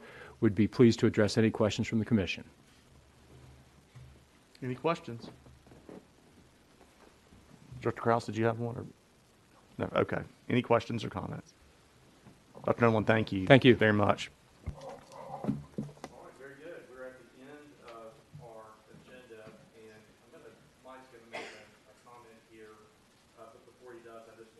That our July meeting, the next quarterly meeting, is going to take place at TCAT Smyrna. And so we're looking forward. That's obviously a different venue, but I think it's going to be informative and good for us to convene there. We're looking forward to that. That will be with the State Board of Education also. Is that right, Dr. Habron? That is correct, and we are very much looking forward to it. I think it'll be a great venue for our joint conversation. Perfect. Thank you so much. Okay, with that, I'll turn it over to Director Krause. Just a really quick moment of personal privilege to thank the people at our staff, Randall, where you, Heather, Corsania, Laura Kay, Jessica Powers in the back. I think the board knows this, but this is a culmination, especially for those 5 folks, of getting this board to work. So thank you very much to our team that put the meeting together. We're always grateful. Hear, hear.